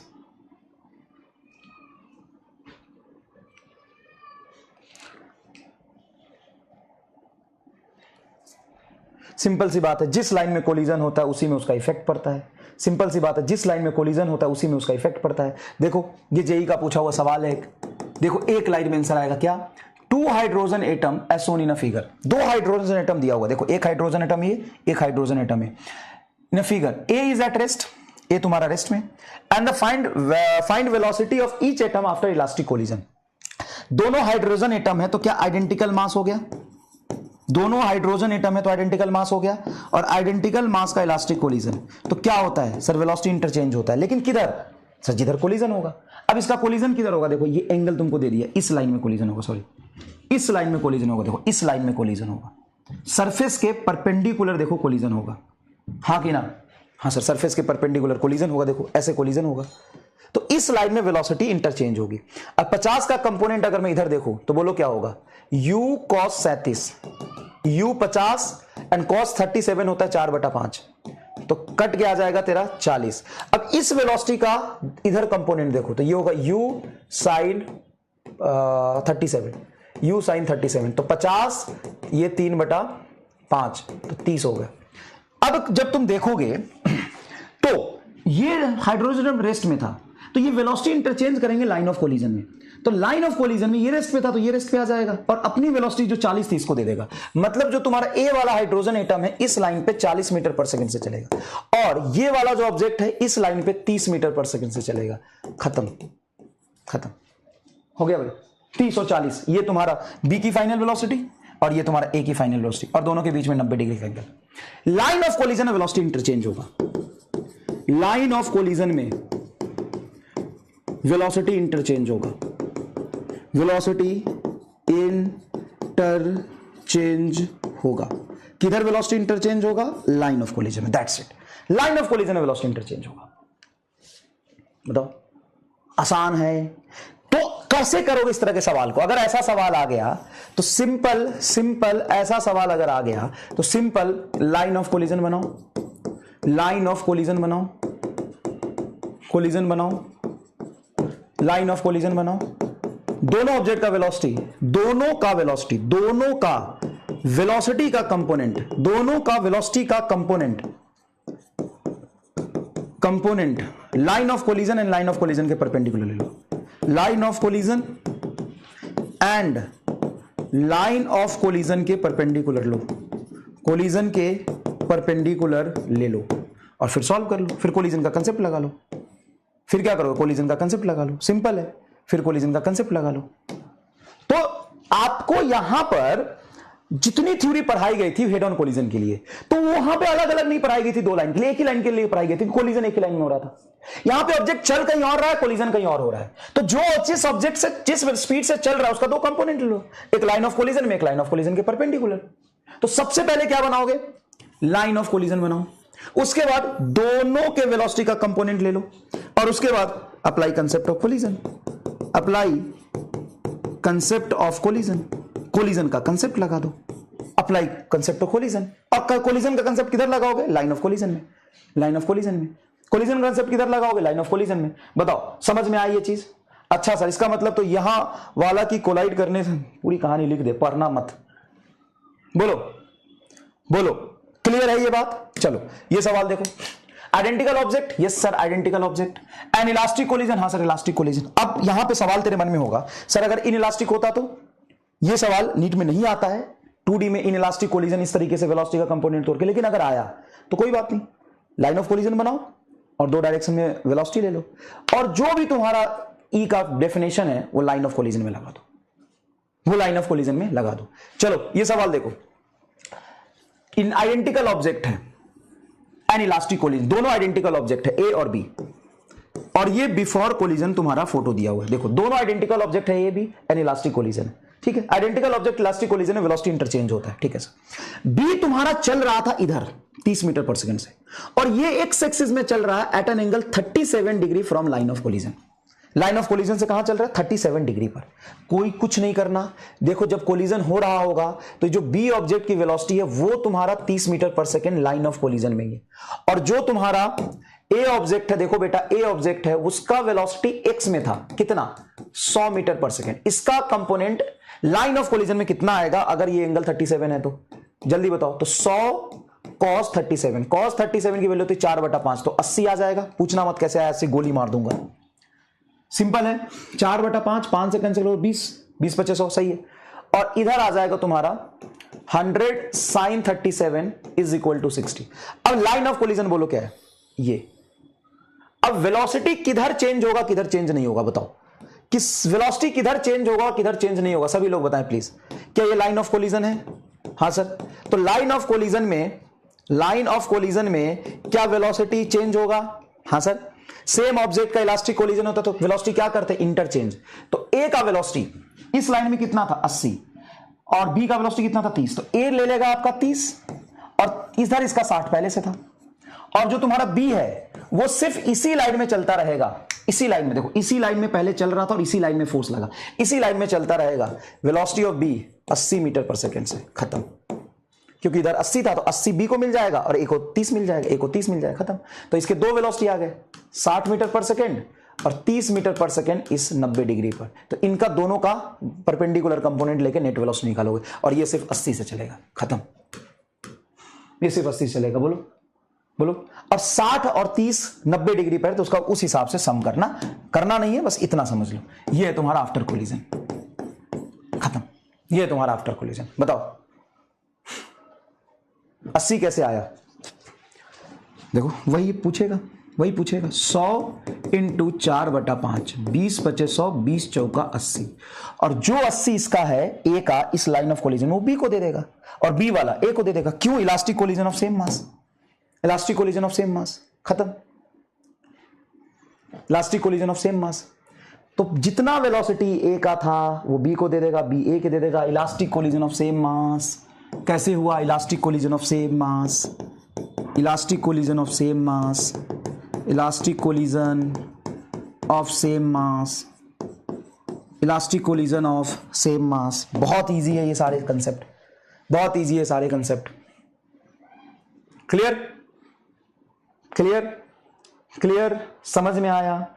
चीजें विजुअलाइज हुई। अब मान लो कि ये चल रहा है 37 डिग्री पे 100 मीटर पर सेकंड से, ये चल रहा है 50 मीटर पर सेकंड से एट एन एंगल 53 डिग्री। अब बताओ कोलिजन के बाद इन दोनों की वेलोसिटी क्या होगी? क्या आइडेंटिकल ऑब्जेक्ट है? यस। क्या इलास्टिक कोलिजन है? यस।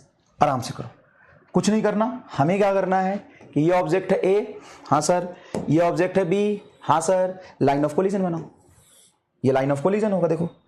अब लाइन ऑफ कोलिजन पे ये तुम्हारा 100 है, उसका कंपोनेंट इधर देख लो, तो ये कंपोनेंट हो जाएगा 100 cos 37 और परपेंडिकुलर हो जाएगा 100 sin 37, और इसका हो जाएगा आपको 50 साइन 53 और इधर हो जाएगा 50 नहीं cos 53, जिधर एंगल बनता है उधर cos 53 और इधर हो जाएगा 50 साइन 53 डिग्री।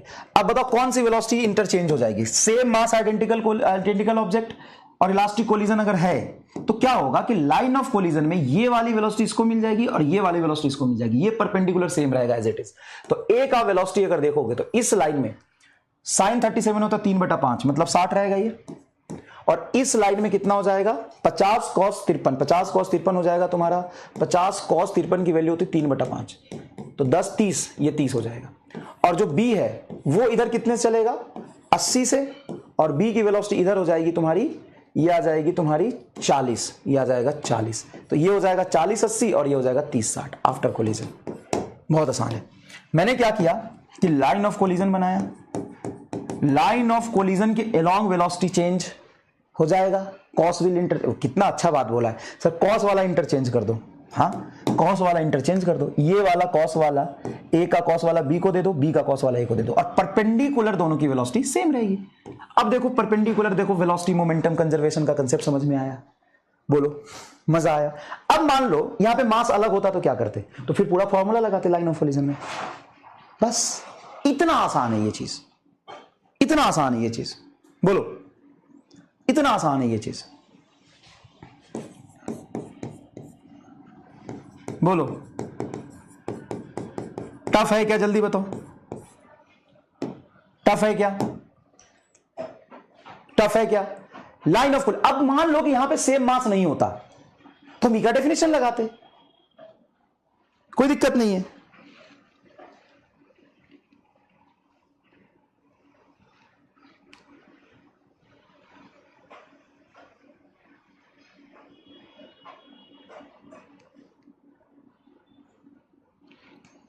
जल्दी बताइए, अगर सेम मास नहीं होता तो मी का डेफिनेशन लगाते, और क्या करते?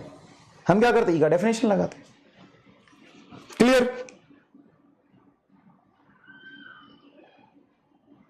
लिख लिया? लिख लिया? जल्दी बताओ। क्लास की टाइमिंग बढ़ा देता हूं बेटा, अभी टाइम लगेगा थोड़ा,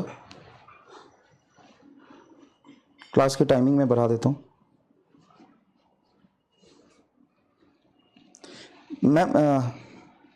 मैम क्लास ना सेकेंड क्लास 10 बजे कर दीजिए मैम, थोड़ा टाइम लगेगा अभी।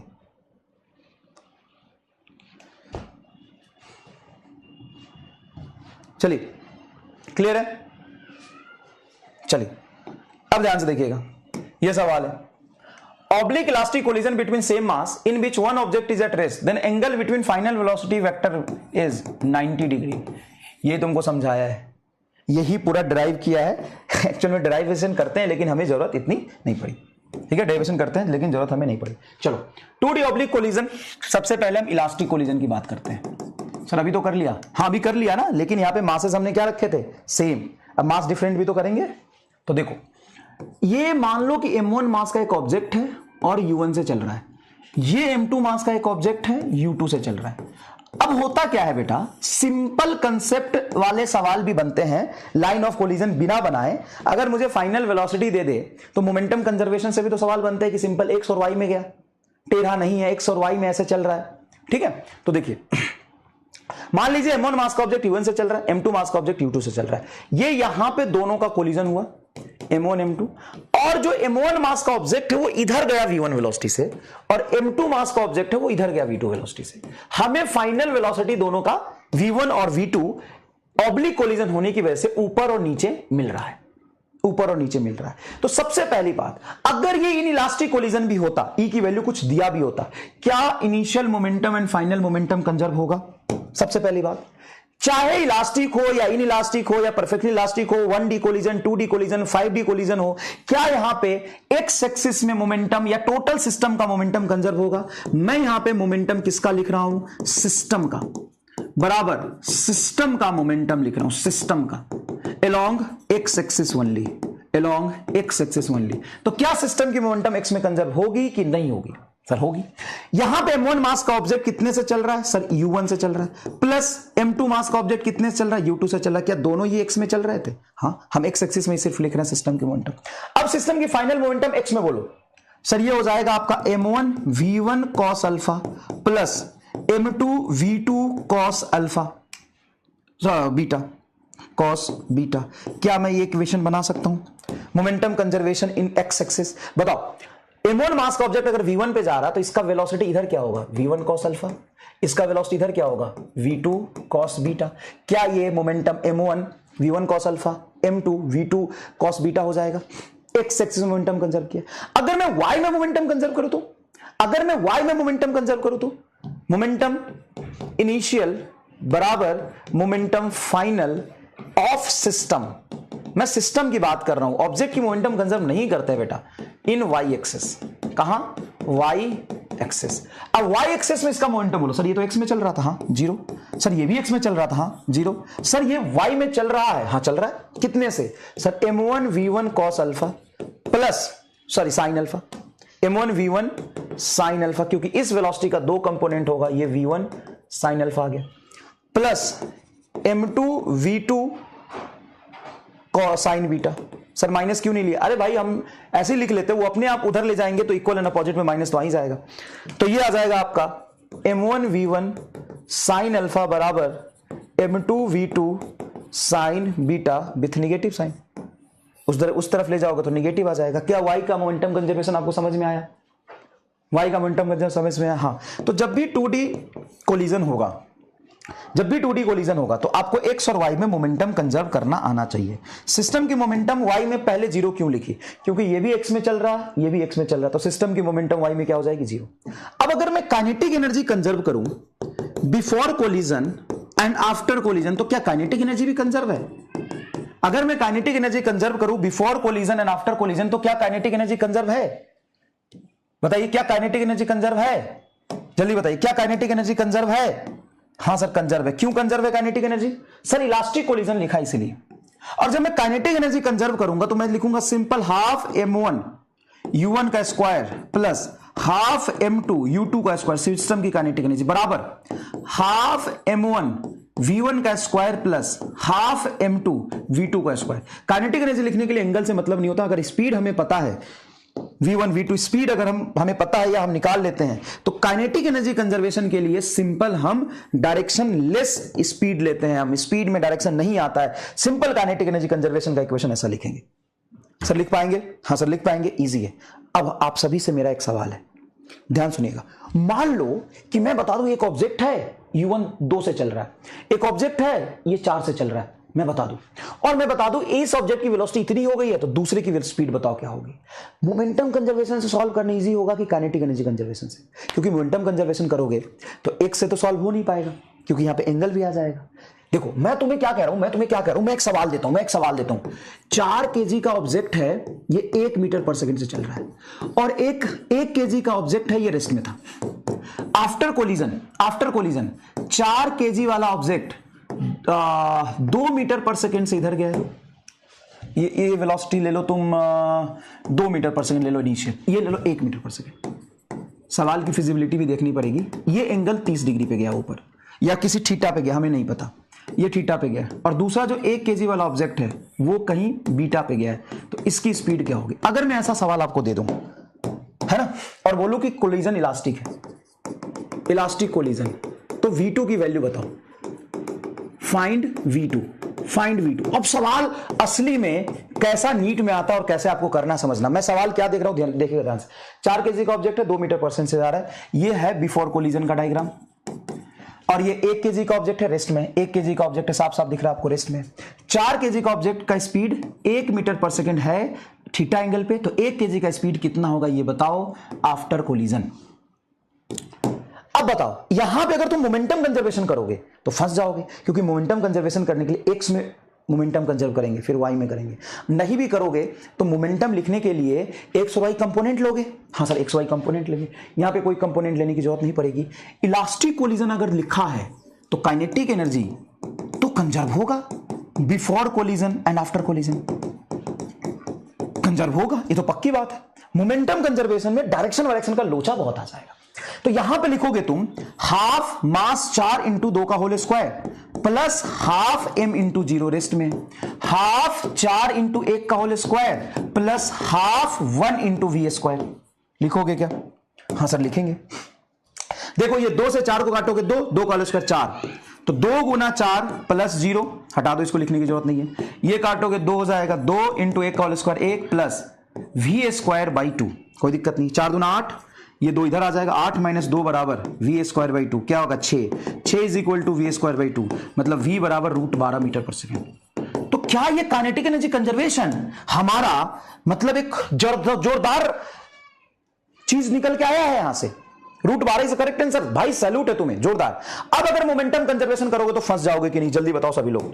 अगर मोमेंटम कंजर्वेशन करोगे तो भाई मोमेंटम वेक्टर होता है, तो इसका एक्स में मोमेंटम अलग लिखना पड़ेगा, वाई में अलग लिखना पड़ेगा। भाई साहब माथा का दही हो जाएगा एकदम। बोलो हाँ कि ना,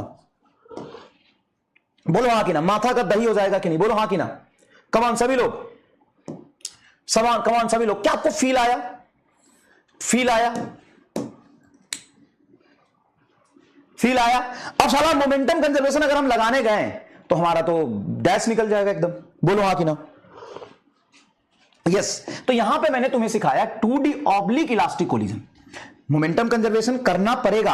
अगर एंगल पूछ देता तो, बोलो अगर एंगल पूछ देता तो सर फिर तो हमको मोमेंटम कंजर्वेशन करना पड़ता गुरुजी। यस, अगर एंगल पूछ देता तो क्या करते? Momentum conservation. बिना मोमेंटम कंजर्वेशन से सॉल्व नहीं होता अगर एंगल पूछता तो। यस, लेकिन अगर स्पीड पूछ रहा है और इलास्टिक लिखा है, कई बार बच्चे बिना इलास्टिक के भी काइनेटिक एनर्जी कंजर्व कर देते। अगर इलास्टिक नहीं होता तो हम ये नहीं लगा सकते काइनेटिक एनर्जी कंजर्वेशन। फील आया? फील आया? फील आया? समझ आया? हाँ सर। सवाल देखो, लिखना नहीं है इसको लेकिन पढ़ो। लिखना नहीं है, नहीं है भाई, लिखना नहीं है, इसको पढ़ो। 2015 का सवाल है ये। कब का सवाल है? नीट 2015 का। एक बार इसको करके देखो, एक बार इसको करके देखो। नीट 2015 का सवाल है और जेईई में भी एकदम ऐसे ही सवाल आए हैं। खूब करो करो। On a frictionless surface a block of mass m moving with speed v collide elastically with another block of mass m which is initially at rest। एक m मास का ऑब्जेक्ट है, v से चल रहा है, दूसरा m मास का ऑब्जेक्ट है, रेस्ट में। moves an angle to initial direction with speed v by 3। एक ऑब्जेक्ट इनिशियल डायरेक्शन से किसी थीटा एंगल पे v by 3 पे गया है। Then second block will move after with speed. Second block कितनी स्पीड से जाएगा? पूरे क्वेश्चन में पहले देखो कि इलास्टिक कोलिजन है कि नहीं।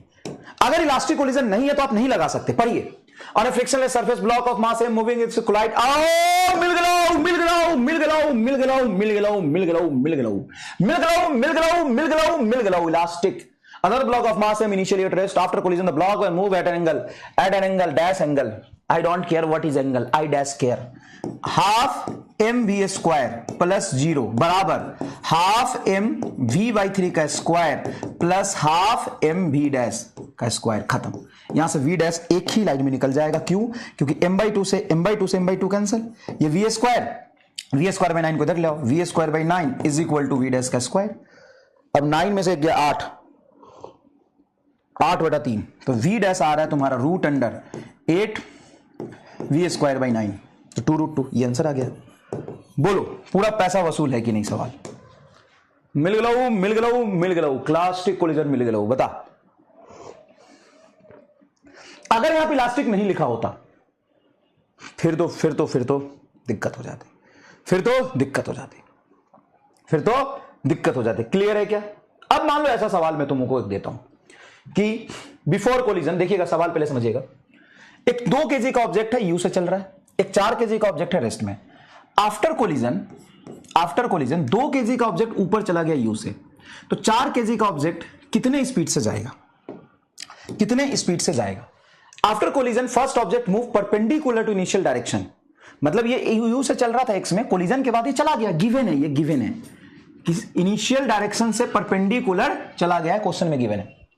Then find velocity of second object. तो सेकंड ऑब्जेक्ट की वेलोसिटी बताओ कितनी होगी? अब यहां पे काइनेटिक एनर्जी कंजर्वेशन आप नहीं लगा सकते।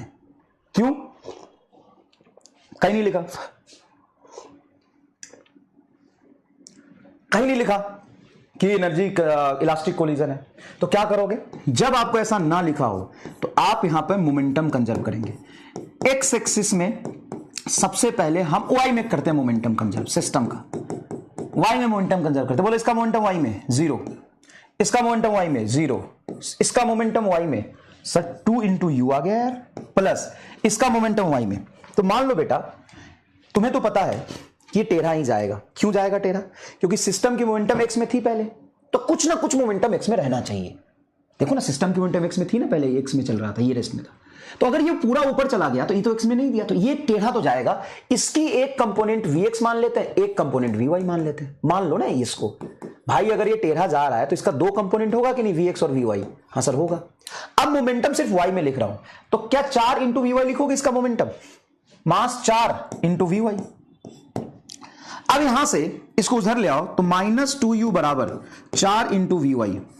अब इस 4 को 2 से काटोगे 2 आएगा, 2 को नीचे भेज दो, तो V Y is equal to -u/2 J cap, मतलब नीचे की तरफ जा रहा है, माइनस ये बता रहा है। तो मैंने इस ऑब्जेक्ट की वर्टिकल वेलोसिटी निकाल ली। अब सिस्टम की मोमेंटम x में कंजर्व करो। सिस्टम की मोमेंटम x में कंजर्व करोगे तो ये इनिशियल मोमेंटम और ये फाइनल मोमेंटम सिस्टम का सिर्फ x में। तो x में इसका मोमेंटम बोलो क्या है सर 2u, प्लस इसका मोमेंटम x में बोलो 0 बराबर इसका x में बोलो सर 0, प्लस इसका x में बोलो तो 4 इंटू वी एक्स।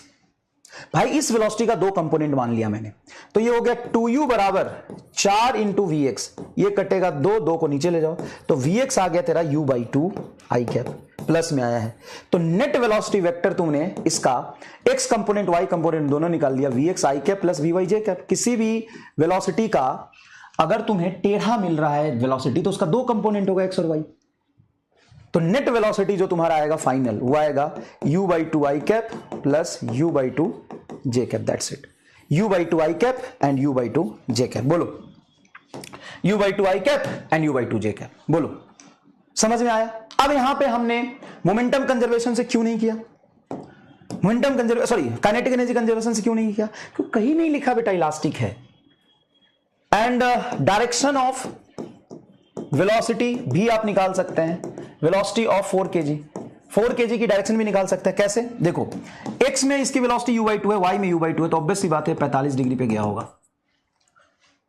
क्योंकि दोनों कंपोनेंट सेम है। माइनस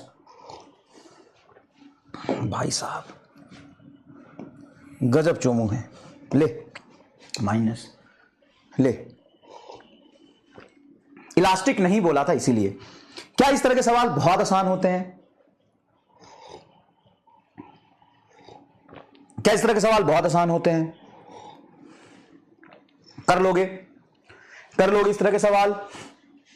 इजी है, समझ गए, कर पाओगे गुरु? बोलो बोलो बोलो बोलो बोलो बोलो बोलो बोलो बोलो, कर पाओगे? जैसे देखो ये है तुम्हारा सवाल 2 सितंबर 2020 का, जेईई मेन 2020 का। 20, 21, 19 में सवाल बहुत अच्छे आते थे 22 तक, उसके बाद 23, 24 से इजी आने लगे। Particle of mass M with initial velocity ui, एक पार्टिकल एम मास का इनिशियल वेलोसिटी ui से चल रहा है, लिखना नहीं है, नो लिखना, समझिए। Particle of mass M with initial velocity ui cap collide perfectly elastically with of mass 3m at rest, perfectly elastically with mass 3m। अच्छा 3m मास से परफेक्टली इलास्टिक है जो रेस्ट में। It moves with velocity vj cap after collision, then v is given by, कौन move किया? Particle of mass m, initial velocity ui cap collide perfectly elastically with mass 3m and it moves with vj। अच्छा वही वाला मास, m वाला मास vj cap से उधर चला गया, ठीक है। After collision then v is given as vj cap, it move with velocity vj cap after collision, then v is given by, किसका वेलोसिटी पूछा? 3m का नहीं पूछा है, ui cap and vj cap. अच्छा vj कैप से क्या ये पूछा है तुमसे, कोई बात नहीं, ये निकाल सकते हैं अपन आराम से, मोमेंटम कंजर्वेशन से भी निकाल सकते हैं, काइनेटिक एनर्जी कंजर्वेशन से निकाल सकते हैं, बहुत आसान है। क्या ये सवाल कर लोगे? कैसे करोगे बताओ? इलास्टिक कोलिजन है, मोमेंटम कंजर्व होगा। अब मुझे बताओ ये पहले x में चल रहा था, ये रेस्ट में था, ऑब्वियस सी बात है ये y में गया तो ये कहीं टेढ़ा जाएगा। अगर ये टेढ़ा जाएगा तो इसका काइनेटिक एनर्जी तो कंजर्व है, तो काइनेटिक एनर्जी कंजर्वेशन से इक्वेशन लिख सकते हो, मोमेंटम कंजर्वेशन से लिख सकते हो। ये हमें दिया नहीं है तो दो इक्वेशन बनाओ, यहां पे दो इक्वेशन बनेगा, kinetic energy conservation and momentum conservation, kinetic energy conservation and momentum conservation. क्यों? मोमेंटम कंजर्वेशन दोनों लो यूज करो, दोनों लगेगा। क्यों दोनों लगेगा? क्योंकि भाई इसके बारे में कुछ नहीं बोला अभी v डैश, हमें इसकी वेलोसिटी दी हुई नहीं है, एक की दे देती तो काइनेटिक एनर्जी कंजर्वेशन से आसान हो जाता। सुनिए ध्यान से, इसका ui है, इसका 0 है, इसका गया है vj कैप से, ये गया vj कैप से, और यही मुझे चाहिए। अच्छा ये u नहीं है ना, ये vj कैप है, तो इसमें दोनों लगेगा। आराम से इसको घर पे करिएगा, दोनों लगेगा। इजी है, कोई बात नहीं, थोड़ा कैलकुलेशन होगा और कोई खास बात नहीं। चलिए ये देखिए, 1 kg का ऑब्जेक्ट है 20 से चल रहा था, 1 kg, और 2 kg का ऑब्जेक्ट है 10 से चल रहा है बिफोर कोलिजन। आफ्टर कोलिजन मान लीजिए 2 kg का ऑब्जेक्ट ऊपर 5 से चला गया, तो 1 kg का ऑब्जेक्ट कितने से जाएगा? कोलिजन का हमें नेचर नहीं पता, तो कैसे करेंगे? मोमेंटम कंजर्वेशन से। क्या कर लोगे? हाँ sir, momentum conservation initially x axis में बराबर momentum conservation finally x axis में। एक्स में मोमेंटम कंजर्वेशन देखोगे, क्या 1 × 20 आएगा प्लस 2 × 10 आएगा। एक्स एक्सिस में मोमेंटम कंजर्वेशन, ये भी एक्स में चल रहा है, ये भी एक्स में चल रहा है। इसका मोमेंटम एक्स में क्या हो गया? 0 प्लस इसका वेलोसिटी अगर v है तो इसका एक्स एक्सिस वाला vx मान लो और ये vy मान लो, तो ये हो जाएगा 1 × vx। मास कितना है इसका? 1 kg। तो देखो ये बेटा 20 और प्लस 20 बराबर vx, तो vx बराबर 40 मीटर आ गया। जब कोलिजन का टाइप नहीं दिया हो तो आप कैसे करेंगे? मोमेंटम कंजर्वेशन से। y में मोमेंटम कंजर्वेशन देखोगे, इनिशियल मोमेंटम y में बराबर फाइनल मोमेंटम y में। इसका इनिशियल मोमेंटम y बोलो 0, इसका इनिशियल मोमेंटम y बोलो 0 बराबर इसका फाइनल मोमेंटम y में बोलो सर 5 × 2 प्लस 1 × vy। इसको उधर ले जाओ तो हो जाएगा -10 = vy। तो नेट वेलोसिटी जब तुम लिखोगे तो vx i cap plus vy j cap. vx बोलो 40 i cap minus 10 j cap के स्पीड ऑफ लाइट से ऐसे सवाल आप कर पाएंगे? बोलिए, क्लियर? क्या स्पीड ऑफ लाइट से ऐसा सवाल कर पाएंगे? बिल्कुल सही निकाला आपने, बिल्कुल सही निकाला। तो आइए अब बारी है एम स्टार की बॉक्स की, जो मैं आपको लिख के दे देता हूं। क्या? इसको घर पे लिख लेना, घर पर लिख लेना। एम स्टार बॉक्स की बारी है, जो मैं आपको लिख देता हूं। M star box for oblique collision. पर ये क्या लिखा है मैंने पहले? M star box for oblique collision. Collision elastic है एंड वेलोसिटी पूछा है। कोलिजन इलास्टिक है एंड वेलोसिटी पूछा है, तो पहले काइनेटिक एनर्जी कन्वर्जन से ट्राई करो, देन मोमेंटम कन्वर्जन लगाना है। नीड हुआ तो, नीड हो तो, according to need, according to need. अगर नीड है तो मोमेंटम कंजर्वेशन बाद में देख लेना, लेकिन पहले क्या लगाओगे? अगर इलास्टिक कोलिजन है तो काइनेटिक एनर्जी कंजर्वेशन, यही बताया। हाँ, कोलिजन का नेचर अननोन या इनइलास्टिक है तो मोमेंटम कंजर्वेशन करो। अगर कोलिजन का नेचर ही नहीं पता, अननोन है, तो क्या करोगे? इनइलास्टिक कोलिजन करोगे। किसी भी कोलिजन में एंगल ऑफ वेलोसिटी पूछा है तो मोमेंटम कंजर्वेशन से ही एंगल निकाल सकते हो, क्योंकि काइनेटिक एनर्जी में एंगल जैसी चीज नहीं आती। क्या होता है? काइनेटिक एनर्जी में एंगल जैसी चीज नहीं आती। क्लियर है तो एक बार कमेंट बॉक्स में दिल बना दीजिए, ये चीज क्लियर है तो। ये चीज क्लियर है तो बताइए, क्या आपको ये समझ में आया जो मैंने बोला कि अगर वेलोसिटी पूछा है और इलास्टिक है, स्पीड पूछा और इलास्टिक है तो काइनेटिक एनर्जी कंजर्वेशन, लेकिन इलास्टिक होते हुए डायरेक्शन ऑफ मोशन पूछा है, तो डायरेक्शन ऑफ मोशन अगर पूछा तो काइनेटिक एनर्जी कंजर्वेशन से नहीं आएगा, मोमेंटम कंजर्वेशन से इजी होगा। ठीक है। कोलिजन का नेचर नोन या सॉरी अननोन है, नोन नहीं, अननोन या इनइलास्टिक है। अननोन है, कोलिजन का नेचर ही नहीं पता, अननोन, सॉरी बेटा, अननोन। तो कोलिजन का नेचर अननोन या इनइलास्टिक है, तो क्या लगाओगे? Momentum conservation. तो क्या लगाओगे? Momentum conservation. तो क्या लगाएंगे? Momentum conservation. जैसे सवाल देखिए, ये AIPMT 2012 का क्वेश्चन है। कब का है? AIPMT 2012 का क्वेश्चन। अब ये सवाल पर ही आपको समझ में आएगा कि क्या कहना चाह रहा है। 2 sphere A and B of mass M1 and M2, 2 sphere A and B of mass M1 and M2 collide. A is at rest initially and B is moving with velocity v. M1 मास है, M2 मास है, ठीक है। A is at rest, एक rest पर है, और दूसरा v velocity से चल रहा है long x axis. After collision B has velocity v/2, जो चल रहा था B, ये B है और ये A है, जो चल रहा था वो तुम्हारा ऊपर की तरफ चला गया। ठीक है, जो चल रहा था वो तुम्हारा कहां चला गया? ऊपर की तरफ चला गया आधी वेलोसिटी से, in a direction perpendicular to original direction. Then mass A moves after collision in the direction. अब मुझे बताओ A कहां जाएगा? ऑब्वियस सी बात है, इस पूरे सिस्टम का मोमेंटम सिर्फ x में था। हाँ, अगर ये y में मोमेंटम लेके गया तो x में मोमेंटम इसकी ले जाने की जिम्मेदारी बनेगी, और y में मोमेंटम 0 होना चाहिए, क्योंकि सिस्टम की इनिशियल मोमेंटम y में क्या है? 0। तो सिस्टम की इनिशियल मोमेंटम y में 0, तो फाइनली सिस्टम की मोमेंटम y में 0 होना चाहिए। मतलब ये तुम्हारा किधर? v' से इस तरफ जाएगा। तो ही डायरेक्शन पूछा है। क्या पूछा है? डायरेक्शन पूछा है। तो इसमें अगर आप काइनेटिक एनर्जी कंजर्वेशन से जाओगे तो सॉल्व नहीं कर पाओगे, कि तुमको ये पूछा है कि थीटा बताओ कितने एंगल पे जाएगा। क्या बोला है? थीटा पूछा है। कितने एंगल पे जाएगा, और दोनों का मास भी अननोन है। कैसे करोगे, एक्स और वाई में मोमेंटम कंजर्वेशन। सबसे पहले एक्स में इनिशियल मोमेंटम बराबर एक्स में फाइनल मोमेंटम, एक्स में इसके इनिशियल मोमेंटम बोलो m1v प्लस 0, क्योंकि ये तो रेस्ट में है, प्लस 0 बराबर इसका एक्स में होगा नहीं, यह आ जाएगा आपका m2 और तुम्हारा वेलोसिटी कितना है, एक्स में क्या लिखोगे velocity, sir v dash cos theta, ये इक्वेशन आ जाएगा। दूसरा इक्वेशन लोगो, y में मोमेंटम कंजर्व करोगे तो y में मोमेंटम इसका बोलो 0 प्लस इसका भी 0 इज इक्वल टू इसका मोमेंटम y में m1v/2 plus m2 v dash का ये component v dash sine theta.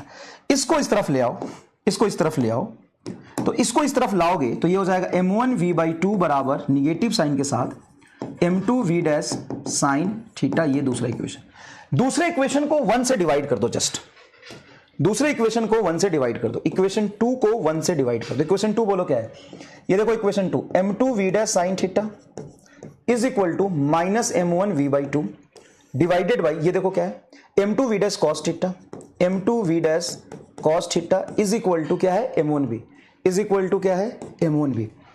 अब यहां पे जब आप डिवाइड करेंगे तो m2 से m2 कट गया, v डैश से v डैश कट गया, साइन बटा cos क्या आ गया tan theta is equal to m1 से m1 कट गया और ये आ गया v से v कट गया माइनस 1/2, तो थीटा इज इक्वल टू आ गया tan इनवर्स माइनस 1/2, ये आपका आंसर आ गया। हाँ आप सही कह रहे हैं, ए और बी का मास शायद इंटरचेंज हो गया लेकिन उससे कोई फर्क नहीं पड़ेगा।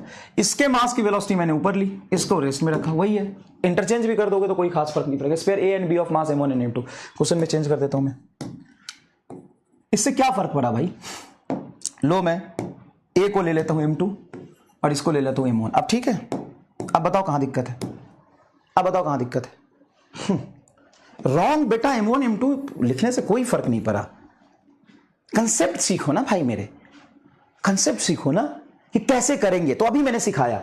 अच्छा इसी में अगर तुम्हें ये दिया था ये v है और ये 0 है, इसकी स्पीड v/2 है, तो इसकी स्पीड बताओ, स्पीड बताने के लिए काइनेटिक एनर्जी कंजर्व कर देते। लिखा है elastic collide initially with velocity, नहीं लिखा तो नहीं करते भाई, बाप रे बाप, नहीं लिखा तो नहीं करते रे, नहीं लिखा तो नहीं करते, नहीं लिखा तो नहीं करते। दूसरी बात, क्या ये दोनों ऑप्शन तो वैसे ही देख के गलत लग रहा है, हाँ ये भी देख के गलत लग रहा है, क्यों, क्योंकि जो आगे जा रहा है अगर ये ऊपर गया तो थीटा पॉजिटिव मतलब एंटी क्लॉक जाएगा नहीं, दोनों ऊपर गया तो गड़बड़ हो जाएगा, तो एक को नीचे जाना चाहिए, इसलिए निगेटिव आएगा। बाकी हमने सॉल्व करके देख लिया, बाकी हमने सॉल्व करके देख लिया। नहीं हो पाएगा क्लास यार, अभी 2-4 चीजें और सिखानी है।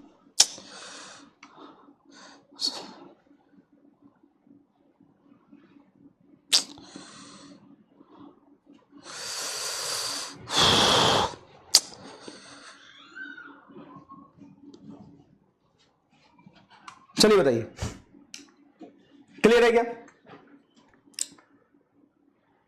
क्लियर है क्या। यहां पे इलास्टिक नहीं लिखा इसलिए हम काइनेटिक एनर्जी भी कंजर्व नहीं कर सकते, इलास्टिक नहीं लिखा इसलिए काइनेटिक एनर्जी भी कंजर्व नहीं कर सकते। ये देखिए बेटा सवाल क्या है, एक ऑब्जेक्ट है ए, यू स्पीड से चल रहा है, यहां पर 2 ऑब्जेक्ट है बी और सी और दोनों क्या है रेस्ट में।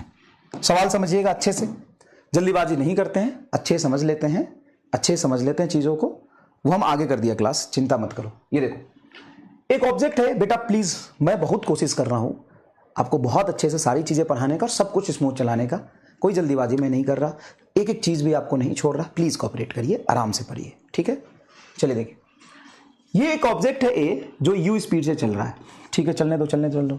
यहां पे 2 ऑब्जेक्ट है 2m और m, दो ऑब्जेक्ट है बी एंड सी जो दोनों रेस्ट में है, ठीक है। अब क्वेश्चन में क्या लिखा है देखो, क्वेश्चन में लिखा है a object move perpendicular to initial direction with same speed, मतलब कोलिजन के बाद जो पहला ऑब्जेक्ट है ए, पहला ऑब्जेक्ट है ए, वो perpendicular to initial direction of motion same speed से भाग गया, तो हमने बना लिया सर, बना लिया, ठीक है। B moves horizontal, B horizontal में गया है, बी कहां गया हॉरिजॉन्टल में, बी कितने स्पीड से गया हमें नहीं पता, लेकिन ये जो बी गया है आपका 2m मास का, वो हॉरिजॉन्टल गया है तो v1 मान लेते हैं, वो लिखा है हॉरिजॉन्टल गया, कितने से गया नहीं पता।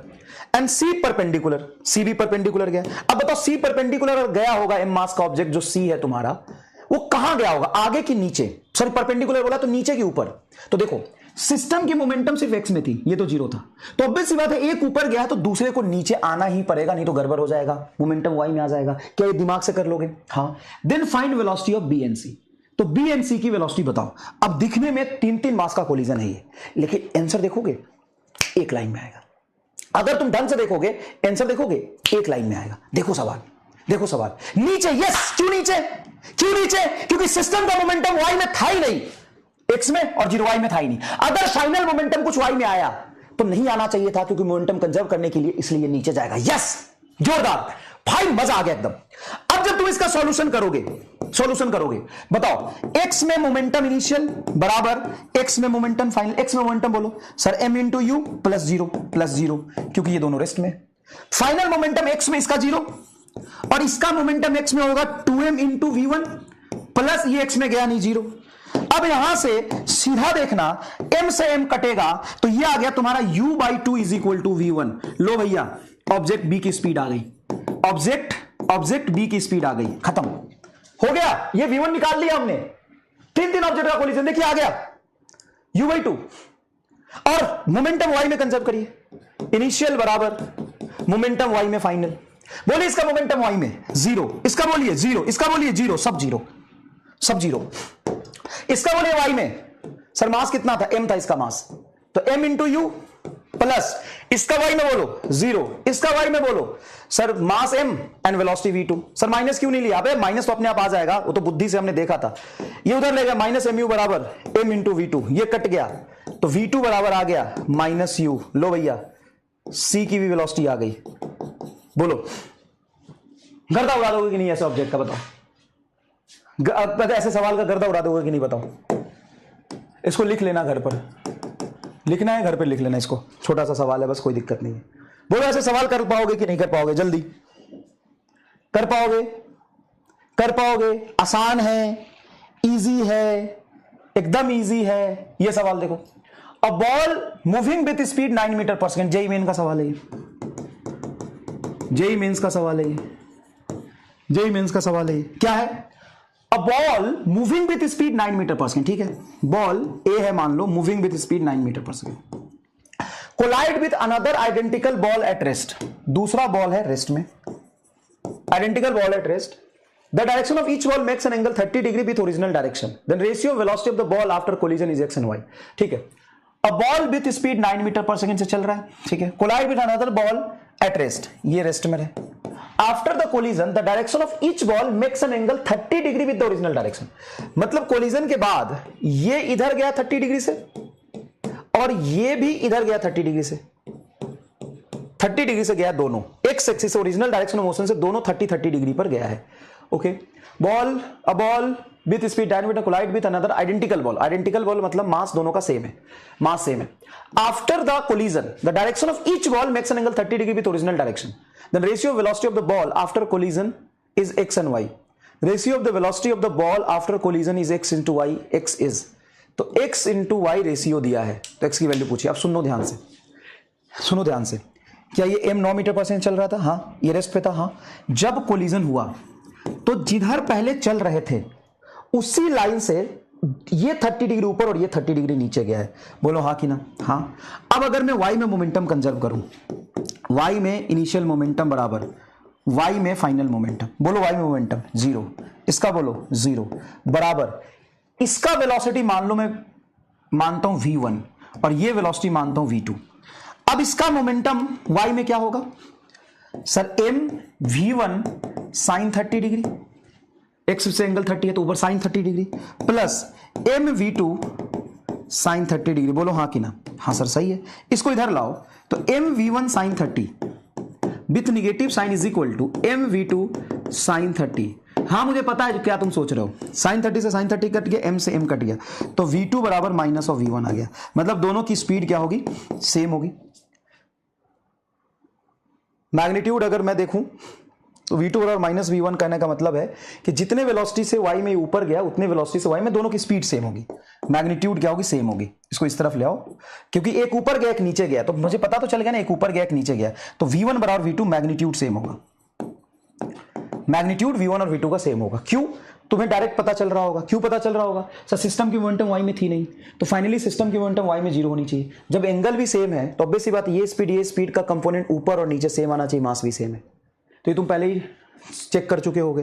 तो दोनों का रेशियो 1:1 आएगा। एक्स मोमेंटम कंजर्व करो तो इनिशियल मोमेंटम x बराबर फाइनल मोमेंटम इन x, x का मोमेंटम इसका में बोलो क्या है? m इंटू 9 बराबर इसका m into V1 cos 30 plus m into V2 cos 30।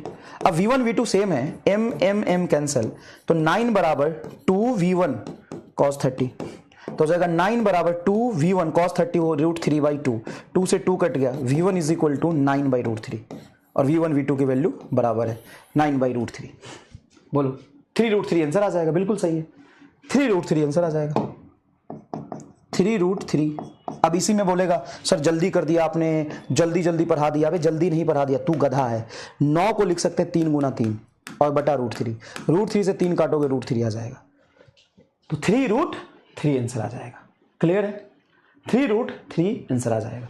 तो क्या आपको समझ में आया कि नीट पढ़ने पर हम कैसे एक्स में और वाई में मोमेंटम कंजर्व कराते हैं? अब देखो क्वेश्चन ही है, चाहे मैं जितनी क्वेश्चंस कराता हूं, काम अब हमें वही करना है। जैसे ये सवाल है, जैसे ये सवाल है, हमें दिया तुम्हें सवाल है, 3 ऑब्जेक्ट का कोलिजन है, m मास का ऑब्जेक्ट u से चल रहा है, ये 2m पहला ऑब्जेक्ट रेस्ट में आ गया कोलिजन के बाद, ये 2m का vb से जा रहा है, ये 2m का vb से जा रहा है थीटा और अल्फा में। तो थीटा और अल्फा का रिलेशन बताओ, बहुत इजी है, एक बार सोचिएगा, थीटा और अल्फा सेम आएगा। ठीक है, एक बार सोचिएगा, थीटा और अल्फा सेम आएगा। एक सवाल है बहुत सुंदर, बहुत सुंदर, ये देखिए यहां पर ये एक हॉरिजॉन्टल सर्कुलर ट्रैक है। क्या है? हॉरिजॉन्टल सर्कुलर ट्रैक है। सवाल समझाता हूं, मजा आ जाएगा, सुनना।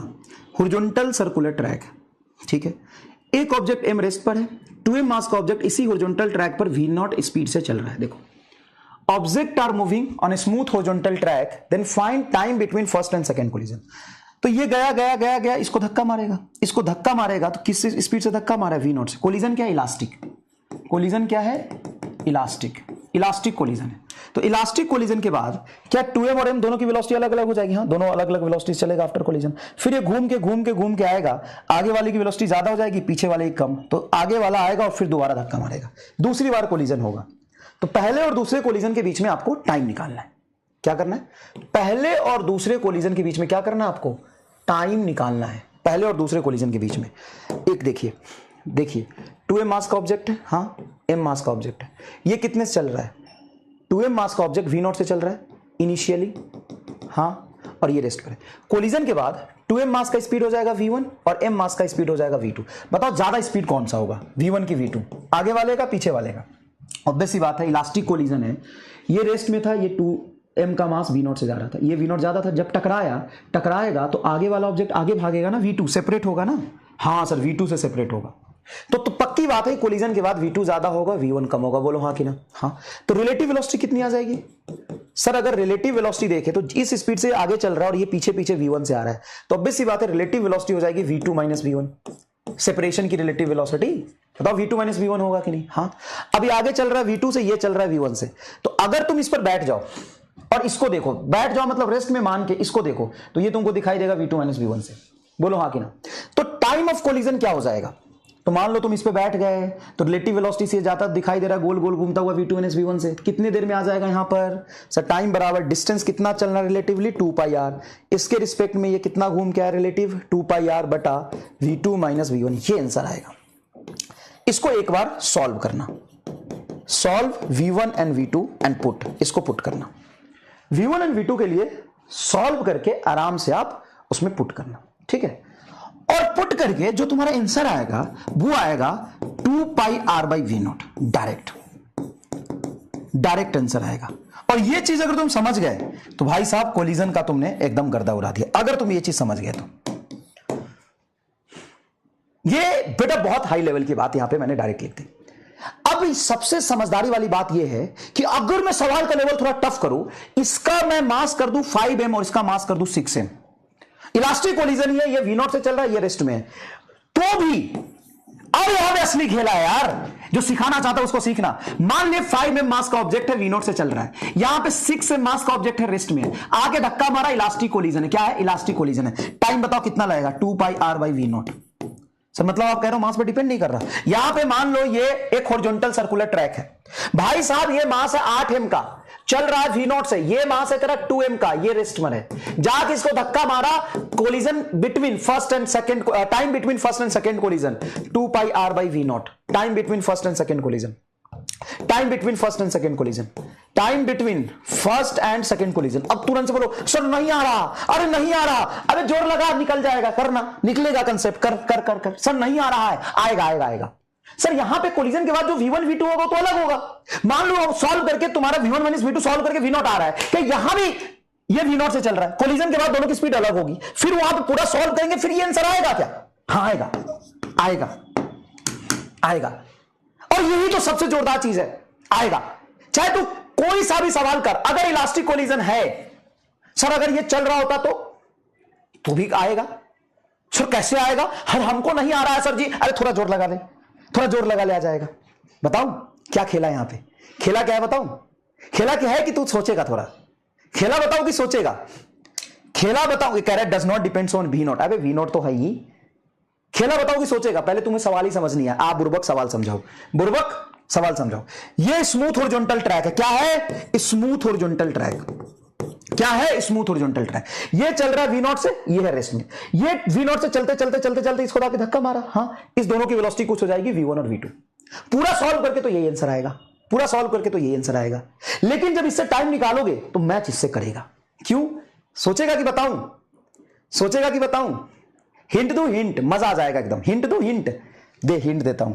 E बराबर वेलोसिटी ऑफ सेपरेशन बटा velocity of approach.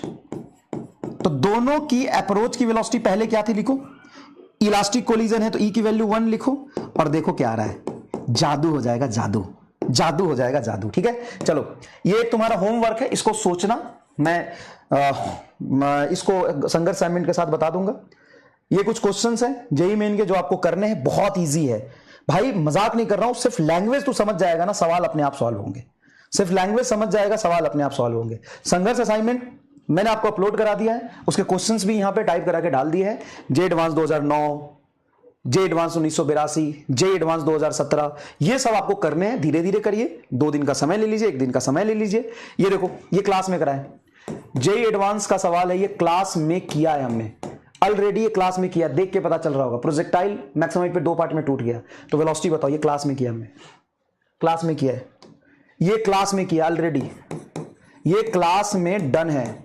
J advance पुराना सवाल है, क्लास में किया, मैक्सिमम कंप्रेशन पूछा है, तो जादू सिखाया था तुम्हें मैक्सिमम कंप्रेशन का, ये सारे क्लास में हमने किया, ये क्लास में किया है, ये क्लास में डन है। जे एडवांस का सवाल है, ये हमने क्लास में किया हुआ है, जे एडवांस का सवाल है, ये देख, ये जे एडवांस 2009 का सवाल, यही कराया है अभी अभी, ये सवाल अभी अभी मैंने कराया है, ये जे एडवांस का सवाल है, ये 2009 का।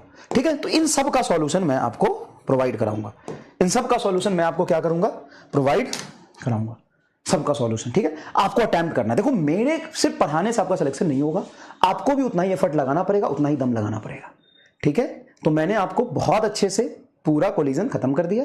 कुछ चीजें अब इसमें कंजर्वेशन ऑफ मैकेनिकल एनर्जी और कोलिजन के साथ कुछ चीजें इन्वॉल्व होगी, वो मैं आपको करा दूंगा। ठीक है, चलिए, तो अभी हम लोग 3 मिनट में फिर मिल रहे हैं दोबारा, 10-15 में या 10-16 में दोबारा मिल रहे हैं, और हम लोग रोटेशन स्टार्ट करेंगे। Thank you so much.